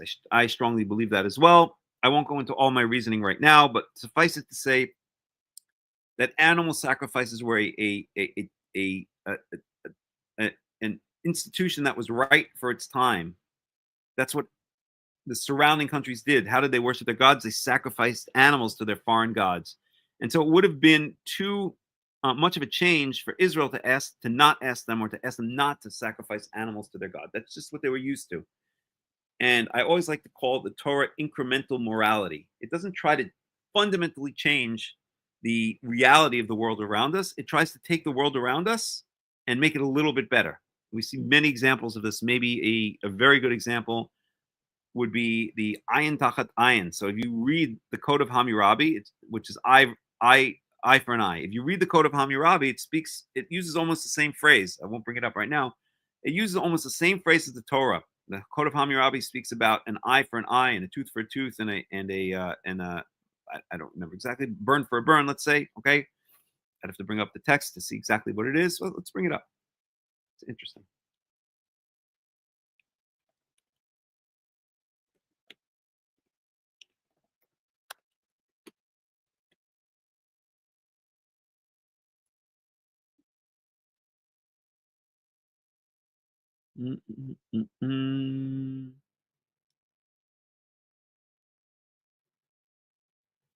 Nah, it's too complicated.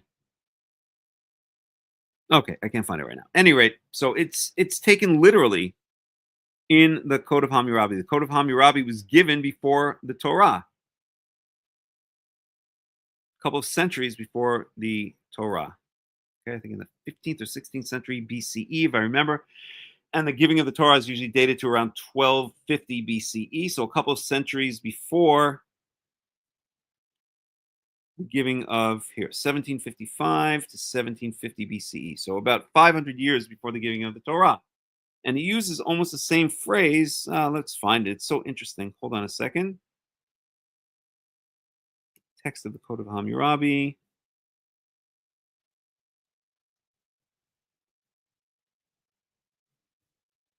Oh my. A lot here.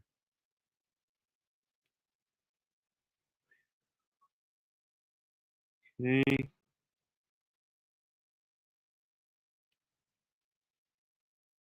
It's all one page, and I could just do a search.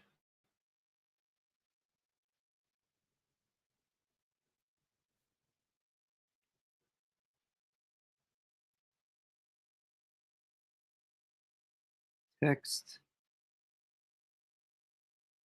Oh, this is in the transliteration. No, we don't want that. No, I'm not going to do it now. Okay, it's too complicated. But if you read or even listen on YouTube, you can just type in Code of Hammurabi, and they'll read out the entire Code of Hammurabi to you. And you'll see that it says, literally uses the phrase eye for an eye. And there it's meant to be taken literally. If you put out someone else's eye, then your eye is put out. The Torah does not mean it literally. We've spoken about this before. I have an article on Karaite Insights, which deals with this very issue. That I'll bring up very briefly and give you guys the link.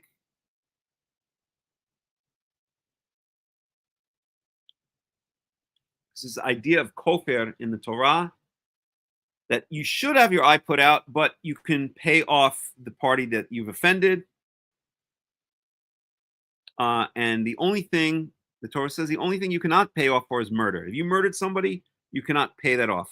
You cannot pay off the nearest of kin of the person you murdered and get out of it. But if you injured somebody, then you can render monetary payment instead of actually having their eye put out. I'm going to post the link here in the chat. Maybe I'll just post it up here for a second. Okay. So you can go to Karaite Insights and you can look for the eye for an eye article, and it explains it in detail there. Okay. So how do we get into this? How did we get into this? Right. I forgot. I have no idea. I forgot. At any rate, so an animal's allowed to stay. Oh, right. We're talking about animal sacrifices and how I was saying that I don't think it will be reinstated in the future for various reasons. And then I was talking about my incremental morality. The Torah's incremental morality. So what's the point? The Code of Hammurabi uses the same phrase, an eye for an eye. Literally uses that same phrase. Okay, but there it's meant literally. The Torah doesn't do away with the idea completely, but it makes it incrementally more moral. It takes this Code of Hammurabi, which for sure was known around the Middle East, around the Near East, and it makes it a bit more moral. Yes, your eye should be put out, but you can pay it off. And that's the way Yahweh expresses his wisdom, his mercy through the people, right? Because it has to be understood by the people of Israel and also to a certain degree by the surrounding people so that they know we're a wise nation. That's the way that the nation of Israel expresses its morality, or Yahweh expresses his wisdom and his morality by showing the people, no, it's not right to put somebody else's eye out. If they put your eye out, there's a way out of it. He should have his eye put out, but there's a way out of it, right? And so I know it's a kind of radical idea, but there are probably many laws in the Torah that would have been different if it were given in a different time and a different place. But that's for another time and another place to discuss. We're going to move on right now. Okay, so animal is allowed to stay. An animal that's being used for sacrifice is must stay with its mother for 7 days. And then only on the 8th day can you use it as a sacrifice. Okay, let's see what Robert Alter has to say about that one. That's verse 27. A humanitarian rationale for this law is unconvincing, so he's disagreeing with me, because after all, on the 8th day, the suckling animal can be slaughtered and offered up on the altar. Okay, that is a fair point. It is more likely that the newborn beast was not regarded as a viable living creature and hence fit for sacrifice until it attained the 8th day of life. The day designated for the circumcision of Israelite males. This correspondence of 8 days between man and beast may be another instance of analogical thinking. Okay, so he's disagreeing with me. All right. Listen, I take his opinion seriously. Who knows? Maybe he's right. But I'm going to go ahead, just like the last one, I'm going to go ahead and disagree with him. Let's see what Ibn Ezra says on that one. So this is 27, 22, 27.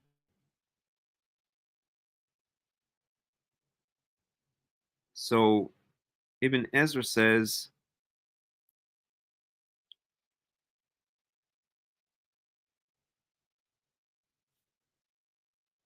That's not that. Like a child that is circumcised, that is, until a quarter of the month has passed. Okay, so Ibn Ezra is agreeing with World Altar. Okay, all right. Like I said, could be wrong. All right, let's go on. Won't be the first time, won't be the last time. I'm going to stick to my humanitarian view of it. Okay, verse 28. Shor oseh oto wa'et beno lo tishchatu bayom echad. See, this for me is another proof, right? Because this also is moral, in my opinion. It's kindness to animals. A bull or a sheep, he and his son, you shall not slaughter, meaning the context there is for sacrifice on the same day, on one day. So again, this seems to me also moral, right? It's something wrong about like wiping out a whole family or part of a family on the same day. And I wonder what Robert Alter is going to say about this one, because what's his explanation for it? And he doesn't have an explanation. Let's see Robert Alter, Ibn Ezra, what he has to say.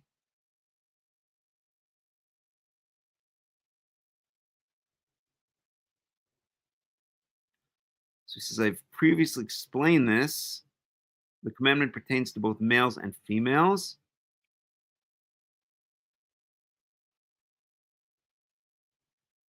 Okay, so I don't know where he's previously explained it.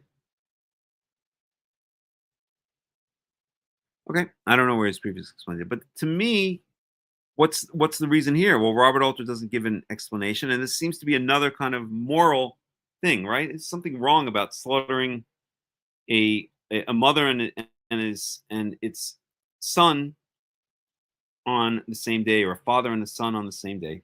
That's the way I see it. So I'm going to stick with my kindness to animal interpretation, and let's move on. Okay, we could look at other commentaries, but let's look at other commentaries. Let's see if anybody else agrees with us. So we'll go to those English commentaries.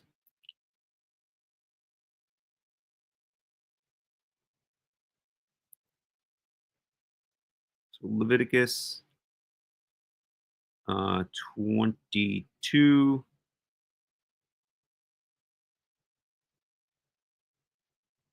29. Go to commentary.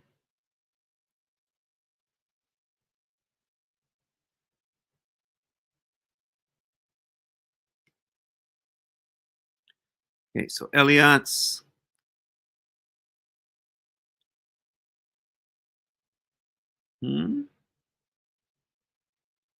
Oh, I'm looking at the wrong one. It's not 29.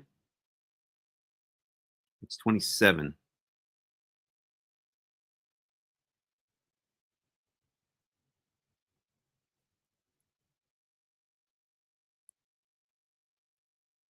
Okay. Okay, so Ellicott says, under 7 days, the animal is extremely weak and unfit for human food and hence must not be offered. Okay, so he's agreeing with Robert Alter.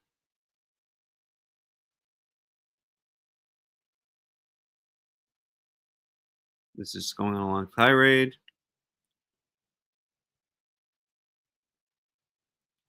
The meaning of this law appears to be that the animal should realize its distinct existence in becoming less dependent on its mother and able to provide for its own wants.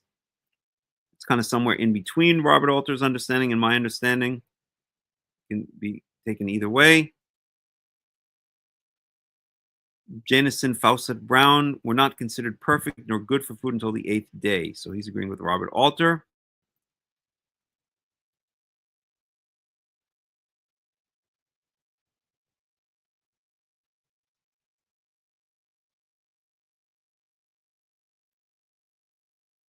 Okay, so this one says the Hebrews give 2 reasons. One is that a Sabbath might pass over it. That's ridiculous. That's kind of ridiculous. And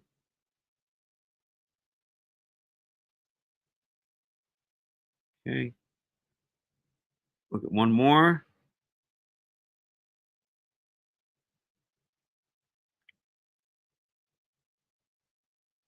Self-sustained life. Okay, so really, honestly, Most of them seem to be relying with Robert Alter. But let's see how they explain the next one. 28. About the father or the parent and its son and its child being killed on the same day for sacrifice.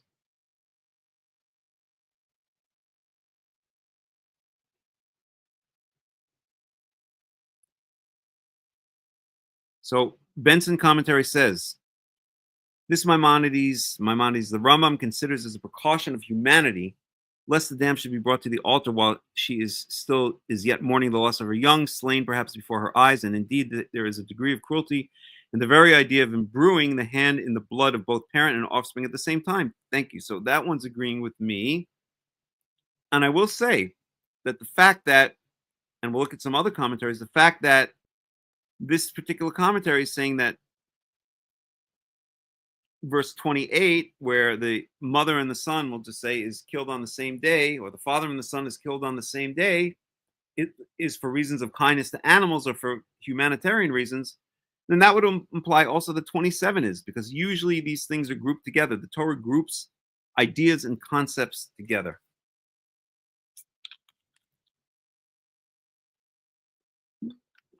Okay, let's look at some others for 28.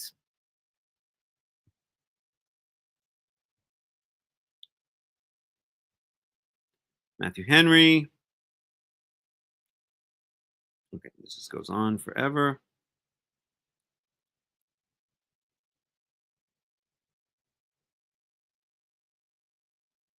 Okay, besides this prohibition as well as that contain.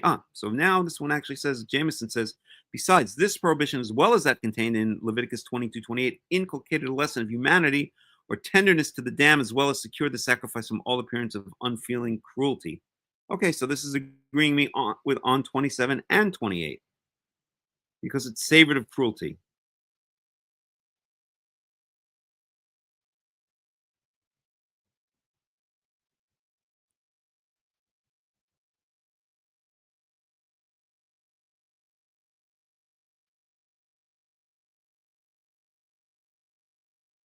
Okay. And he's actually saying something else here. So this is 28. Okay. So saying specifically it's the mother here, which makes more sense, right? Let's read one more. A lesson of charity is added. A young animal and its mother not to be killed. The reference is specifically made to sacrifice. A general word, not the sacrificial term for slaying, is used on the same day, just as the kid is not to be seethed in its mother's milk. So again, on cruelty to animal or something inhuman about slaying a mother and its offspring on the same day. So basically, almost all of the commentaries are agreeing with my interpretation on 28 that has to do with kindness to animals or just not having some modicum of humanity, that you don't kill a mother and its offspring on the same day, which again implies to me, by extension, that 27 also could be understood as being for the same reason, since these are usually grouped together. Reasoning and laws are usually grouped together. Okay, enough said. Shabbat Shalom. And Mariana McDonough, who is very much an animal lover and an expert in ferrets. If you ever have any questions about ferrets, she is like the world's leading expert on ferrets.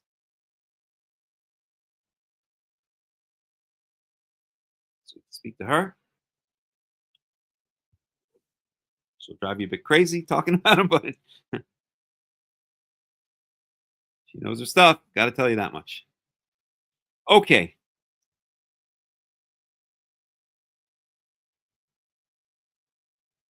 So that's 28. 29.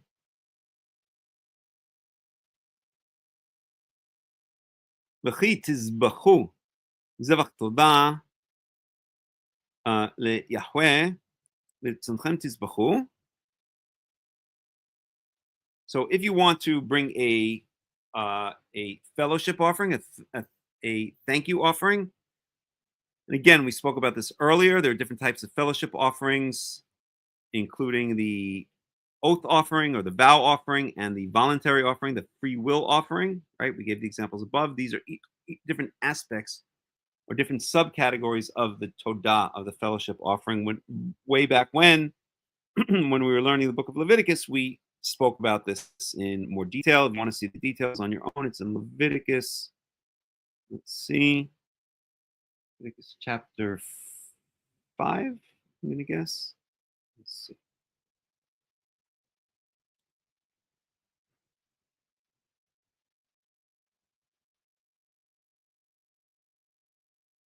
It's a guilt offering, so it's before this.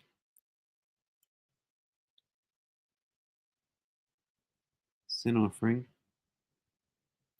So it's Leviticus chapter 3, the fellowship offering.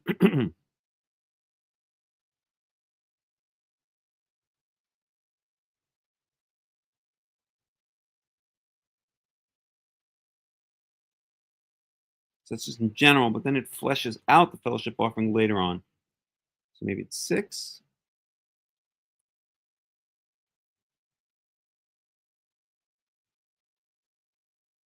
Burnt offering. Sin offering, 7.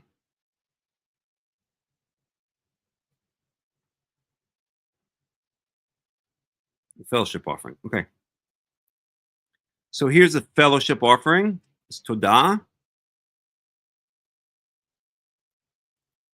So it's thankfulness and vow, right? So this is the nidavah,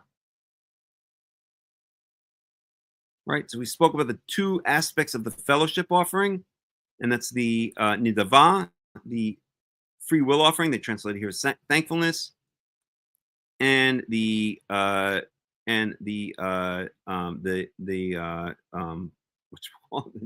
the word is escaping me, and the not the neder. Yeah. Oh God, I don't know why the word is escaping me. Where is it?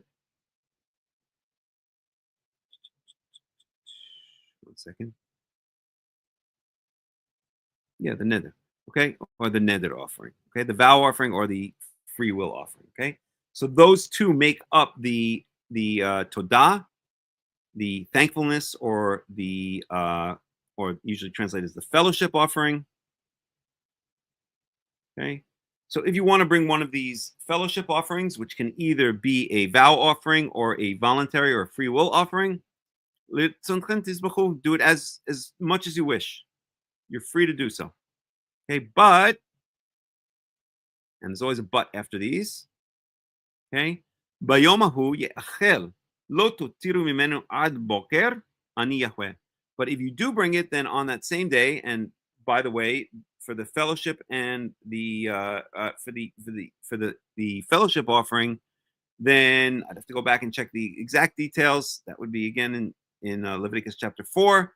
But most of the animal is actually eaten by the person who brought it. It's not given to the Cohanim. Okay, so biyomahu ye'achel. So it should be eaten on that very day, on that same day. Lo tutiru mimenu ad boker ani Yahweh. Do not allow it to sit until the morning. I am Yahweh. Right? What happens to meat when you allow it to sit into the morning? It starts to rot. Okay, it starts to become disgusting, and it's an abomination. This is not just a regular animal. This is an animal that has been set aside, that has been dedicated to Yahweh. It's in a sense a kodesh, which we spoke about earlier, like the holy foods or like the set aside foods, the dedicated foods. This is an animal that's dedicated as a sacrifice and has to be treated specially. Again, it can't come in contact with any kind of ritual uncleanliness, with any kind of cooties, and you can't just let it sit around in the fridge for a couple of days. You have to eat it that same day, because otherwise it starts becoming rancid even a little bit, and that's no longer acceptable as something that's been dedicated to Yahweh. Okay, and then we have a summary sentence here for this set of laws. Shemartem misvotai va'asitem otam ani Yahweh, and you shall keep my commandments and you shall do them. I am Yahweh. And then a summary sentence really for this entire section. Okay.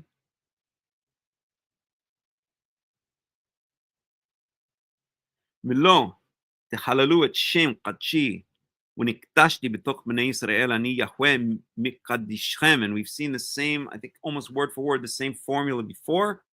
Maybe it was in Leviticus, at the end of Leviticus chapter 21, if I remember correctly. Yeah, אני יהוה מקדשם. Okay. ולא יחלל את מקדשי. Okay, so similar, not exactly the same, but there were other places where I think it was almost the same word for word. So what does it mean? Right? ולא תחללו את שם קדשי, do not profane my holy name, or the name of my holiness, literally.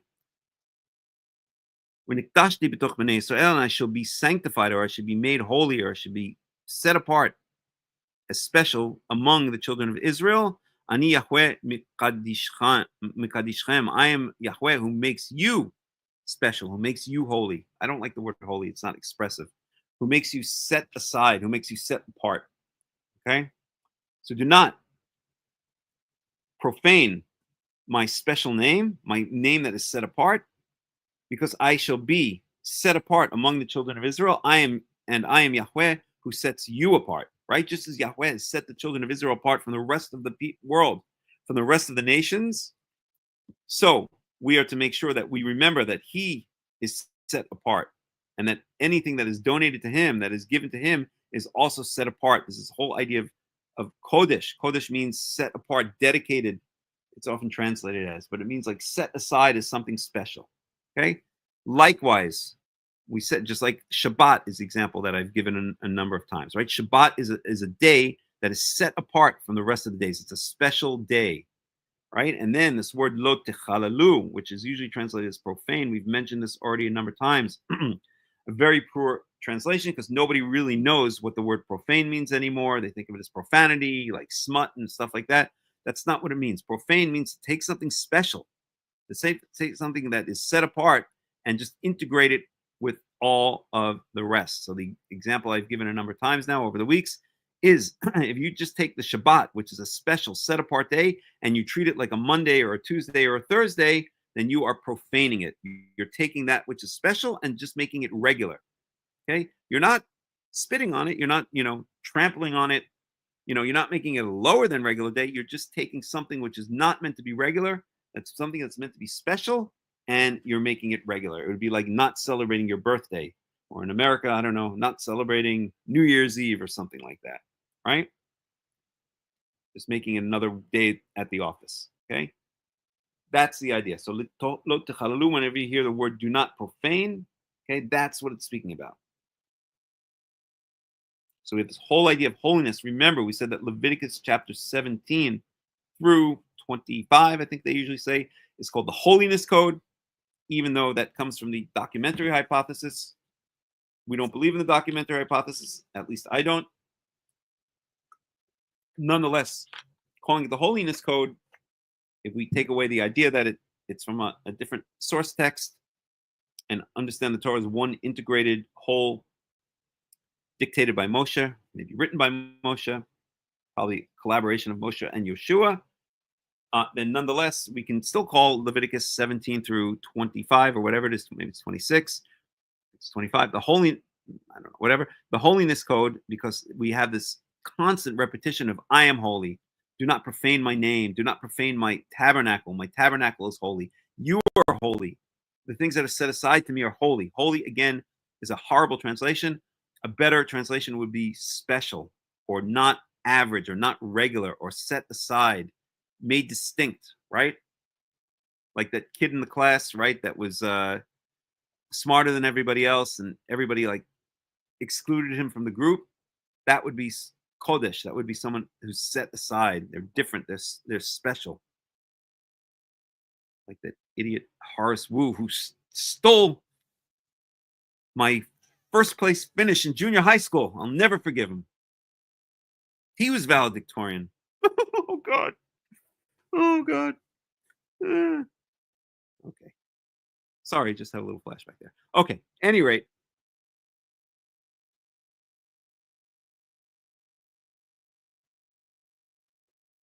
Okay. Right. verse 33. So what else has he done? Reminding us now of the exodus from Egypt, who has taken you, who takes you out. It's really in the present. It's called the imperfect.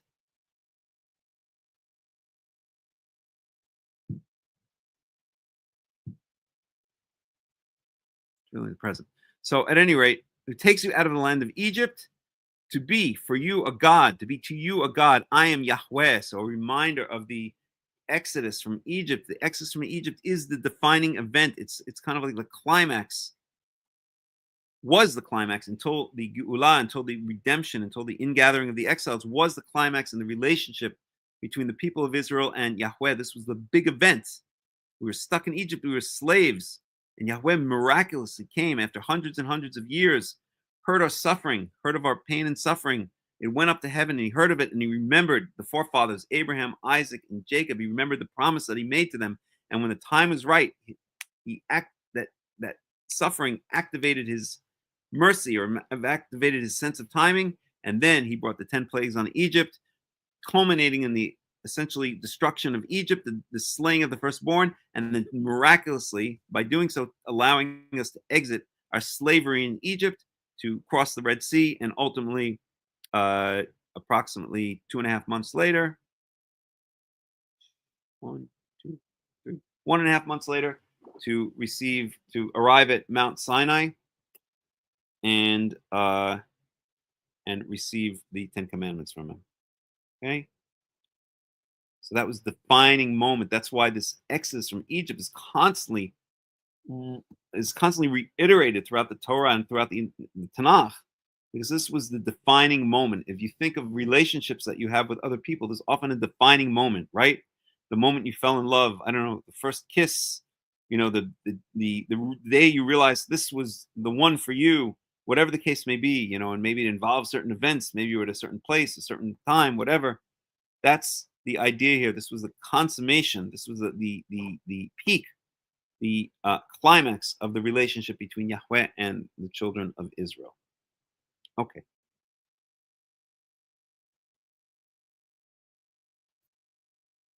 All right. And that brings us to the end of Leviticus chapter 22. Let's get a preview for Leviticus chapter 23. So Leviticus 23, we've referred to it a zillion times, okay? I'm almost tempted to skip it because we referred to it so much, but we're going to go through it. Leviticus 23 is probably one of the most referred to chapters, at least by Karaites, and it's a list of biblical holidays, starting with the Shabbat, and then going through the Passover, the Omer offering, the Shavuot, and Yom Teruah, Yom Kippurim, and then ending with Sukkot. Okay, so we'll get to that next week. There'll be a lot to say about it. I don't want to get too sidetracked because I can easily get sidetracked on this one because there's so much to say about each holiday. So I'll try to stick to the main topics. I'll try to stick to the main road, but that's Leviticus 23. To look ahead a little bit more, in Leviticus 24, we're talking about various furniture here. We're gonna have this. Will be an interesting one. And there's one of our statements of an eye for an eye. So maybe we'll talk about the code of Hammurabi a little bit more when we get to that. And then we have 25 is fascinating to me. That's the Shemitah year and the Jubilee. We'll get to that. And then 26 and 27 are the curses, the blessings and the curses. And we'll get to that as well. So we're really, in a certain sense, past the really technical part. Remember, we started Leviticus. It was very grueling in a sense, right? It was very technical. It was all about the sacrifices and then the laws of purity and impurity, how to get into it, what gets you into it, how to get out of it, what's the effect of it if you touch someone who's impure, right? It was very technical and kind of divorced from our current experience. But now, as I said, once we got past that in Leviticus 13, I think it was 14, I think 13, and I said it was going to start becoming all downhill. And now we're really getting to the point where it's going to be where the material we're covering from now until the end of Leviticus is not that it's going to be easy, but it's going to be a lot more accessible, something that we can relate to a lot more and a lot less technical. So I hope you'll enjoy that. It's going to be interesting. So with that, let's sum it up here. So what did we learn today? So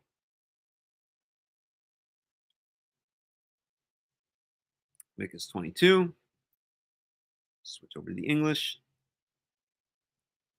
So what did we learn today? We started in verse 17. We spoke about the types of unacceptable sacrifices, meaning animals that are blemished, that are castrated, that are blind, lame, etc., and what an abomination it is to bring such animals, excuse me, as sacrifices. Right? Various details there. We saw there was one exception, that for a free will offering, that is a nidava, that if one of the legs is a little bit long or a little bit short, you get an exception there, okay? Because the free will offering is, you're bringing it, it's not required, it's from your heart. So, okay, you get a little bit of an exception there. Then we spoke about these two, what I believe are humanitarian laws for the reasons that I stated, that a baby is to be with its mother, talking about a baby animal, is to be with its mother for 7 days, and then after that you can take it from its mother. And also you should not slaughter a mother and its offspring on the same day. It's very painful to the mother. I remember when we had a dog many years ago, and the dog had puppies, and we needed to take one of the puppies away to bring it to the vet, and our dog Chili went absolutely insane. She went crazy. So we actually had to lead Chili out around the back, then take the puppy away out of her sight, and then lead Chili back in, and she didn't even notice. But when it happened right in front of her, she went absolutely insane. Her motherly instinct kicked in, and it was extremely painful to her, extremely. So animals have feelings. I have 3 cats right here, 2 on the bed, 1 over there on the chair, and I know that animals have feelings. They have souls. They may not have human souls, but they have souls. How do I know? Because each animal is so unique. Each animal is so different. And I know that these little creatures have souls, right, Shosho? You're not just an automaton. You're not just a robot, right? You have a little cat soul. Sweet boy. Okay. So I believe that both of these laws, for reasons I stated, have to do with for humanitarian reasons. And then we said that a todah, a fellowship or a thank you offering. Actually, let me see the Hebrew on this one. No, that was a todah, right? That a fellowship offering, whether it's a free will offering or a vow offering, must be eaten on the same day. It's a disgrace, just like the Passover offering, right? We saw in the Passover offering in Exodus chapter 12 that if it's not eaten on the same day, it must be thrown out, it must be discarded the next morning, right? So sacrifices are special. They're not just regular food. They're not a hamburger that you stuff in the refrigerator and save for a couple of days. They are set aside. They're dedicated. They're special. They're holy to Yahweh, and they have to be treated in a special manner. And if you don't, then you're profaning them. You're making them just like another McDonald's hamburger, kosher McDonald's, of course, but McDonald's hamburger. Okay, and then we had the summary about how Yahweh is holy, and He will be holy among us, and He makes us holy. And of course, summarizing or finishing off this entire topic before we get into a completely different topic with the reminder of Yahweh's perhaps greatest act for the nation of Israel, at least up until end of days, up until now, which was the miraculous destruction of this very powerful empire, Egypt. It's very powerful, call it an empire, Egypt, and allowing us to be led out of Egypt from slavery to freedom, which is celebrated, of course, on the Passover holiday, on the holiday of Chag HaMatzot, Passover sacrifice, and then Chag HaMatzot. So with that, we're going to end. Shabbat Shalom, Tzuri. You came at just the right time. We're finishing off. And I will throw it out. Does anybody have any questions, any comments about anything? Anybody? Going once? Going twice? Going thrice? Sold. Okay, so as I mentioned, I'll just mention a couple of final comments. I did mention I'm going to try to be a bit more consistent on the Shabbat Torah studies because I know that that many of you really love them or rely on them or thank you, honeymoon stitch. That people rely on them. They really rely on them to be part of their Shabbat. I mentioned that the reason I hadn't been doing it consistently for the past couple of weeks was twofold. Number one, that I've been integrating a bit more into the Jewish community here in Katsrin. So I want to be social. I want to, I want to know my fellow Jews here, even if they're flawed rabbinites, even if they say absolutely the most ridiculous things you could ever imagine coming out of a human being's mouth, but still they're my brothers, and I want to know them, and I want to interact with them. So that's number one. And number two, as I mentioned, I'm doing a 30-day water fast. I'm drinking only water, tea, and coffee. I'm on day 19 today, and so I just felt like I needed a bit of time to go inside, to just kind of have my own space and kind of do my own thinking and meditation and all this kind of stuff. But I will try to make more of an effort now to be a bit more consistent on the Shabbat Torah studies, because I know how much you guys rely on it, and thank God, thank Yahweh, enjoy it. And so that's that. And the other thing I want to say, I mentioned it before, we really need to how can I put this? I really need to make more of an emphasis on people who have gotten something out of this community and gotten something out of these studies and other studies and all that we do, to really please step up to the plate and donate money. I mentioned before, it's completely against the very grain that I was brought up with. I was brought up in a household where you never, ever ask others for money, but it's not for myself. It's for the organization, and I just can't. I have so many plans for 2025 and beyond, and I can't bear it on my shoulders anymore. So I'm asking each and every one of you, if you've gotten something out of these classes, if you've gotten something out of the World Alliance of Qara'im, then please donate, okay? There are donation links. Maybe I'll even post them here. There are a number of ways to donate, okay? And the best thing to do is to set up, and please don't donate on Shabbat or on biblical holidays. I'm just telling you about it now. Okay, there are a bunch of ways to donate. I'll put it in the comments there. Okay, and the best thing to do would be to somehow set up a recurring payment. It doesn't have to be a lot.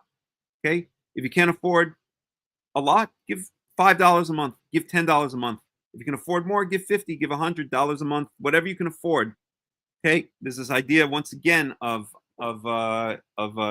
tithing, even in Judaism, giving 1/10 of your salary as charity. If you do that, then direct some or all of that money towards the World Alliance of Qara'im. We have so many plans, and we live in the real world. In the real world, you have to pay for things if you want things done. And if we're gonna grow the World Alliance of Qara'im, and like I said, I have so many plans, I'll be talking about them over the next couple of weeks and months, then we need funding. And it's everybody's, I see it as everybody's responsibility, if you're part of this community and if you've gotten something out of this community, to do so. So I'm going to be a bit more assertive about this, because it's come to the point where it's become counterproductive for me not to be, because I can't bear all of this on my own. I'm not a millionaire. If I were, then maybe I could. If I were Elon Musk, I would just write myself a nice check, or write the World Alliance of Qara'im a nice check, but I can't. So so please donate something, each and every one of you. I'm asking and counting on you, that if you get something out of this community, if you get something out of these talks, out of these studies, then please follow one of those links there and set up some kind of recurring payment. Okay, enough of that. Finally, any last questions, any last comments before we sign off?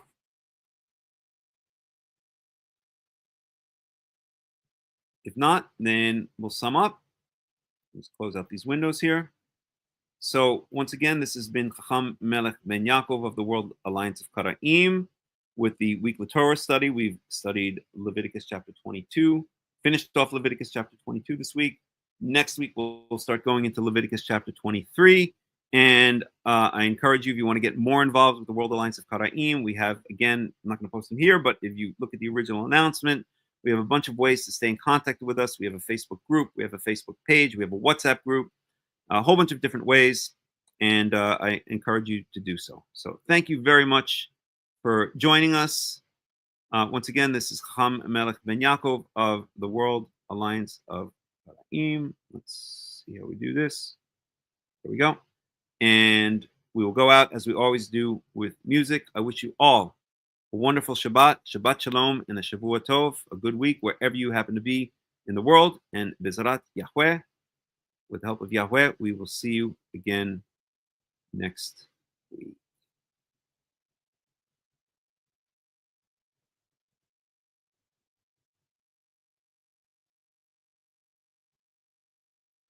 Let's get some music going.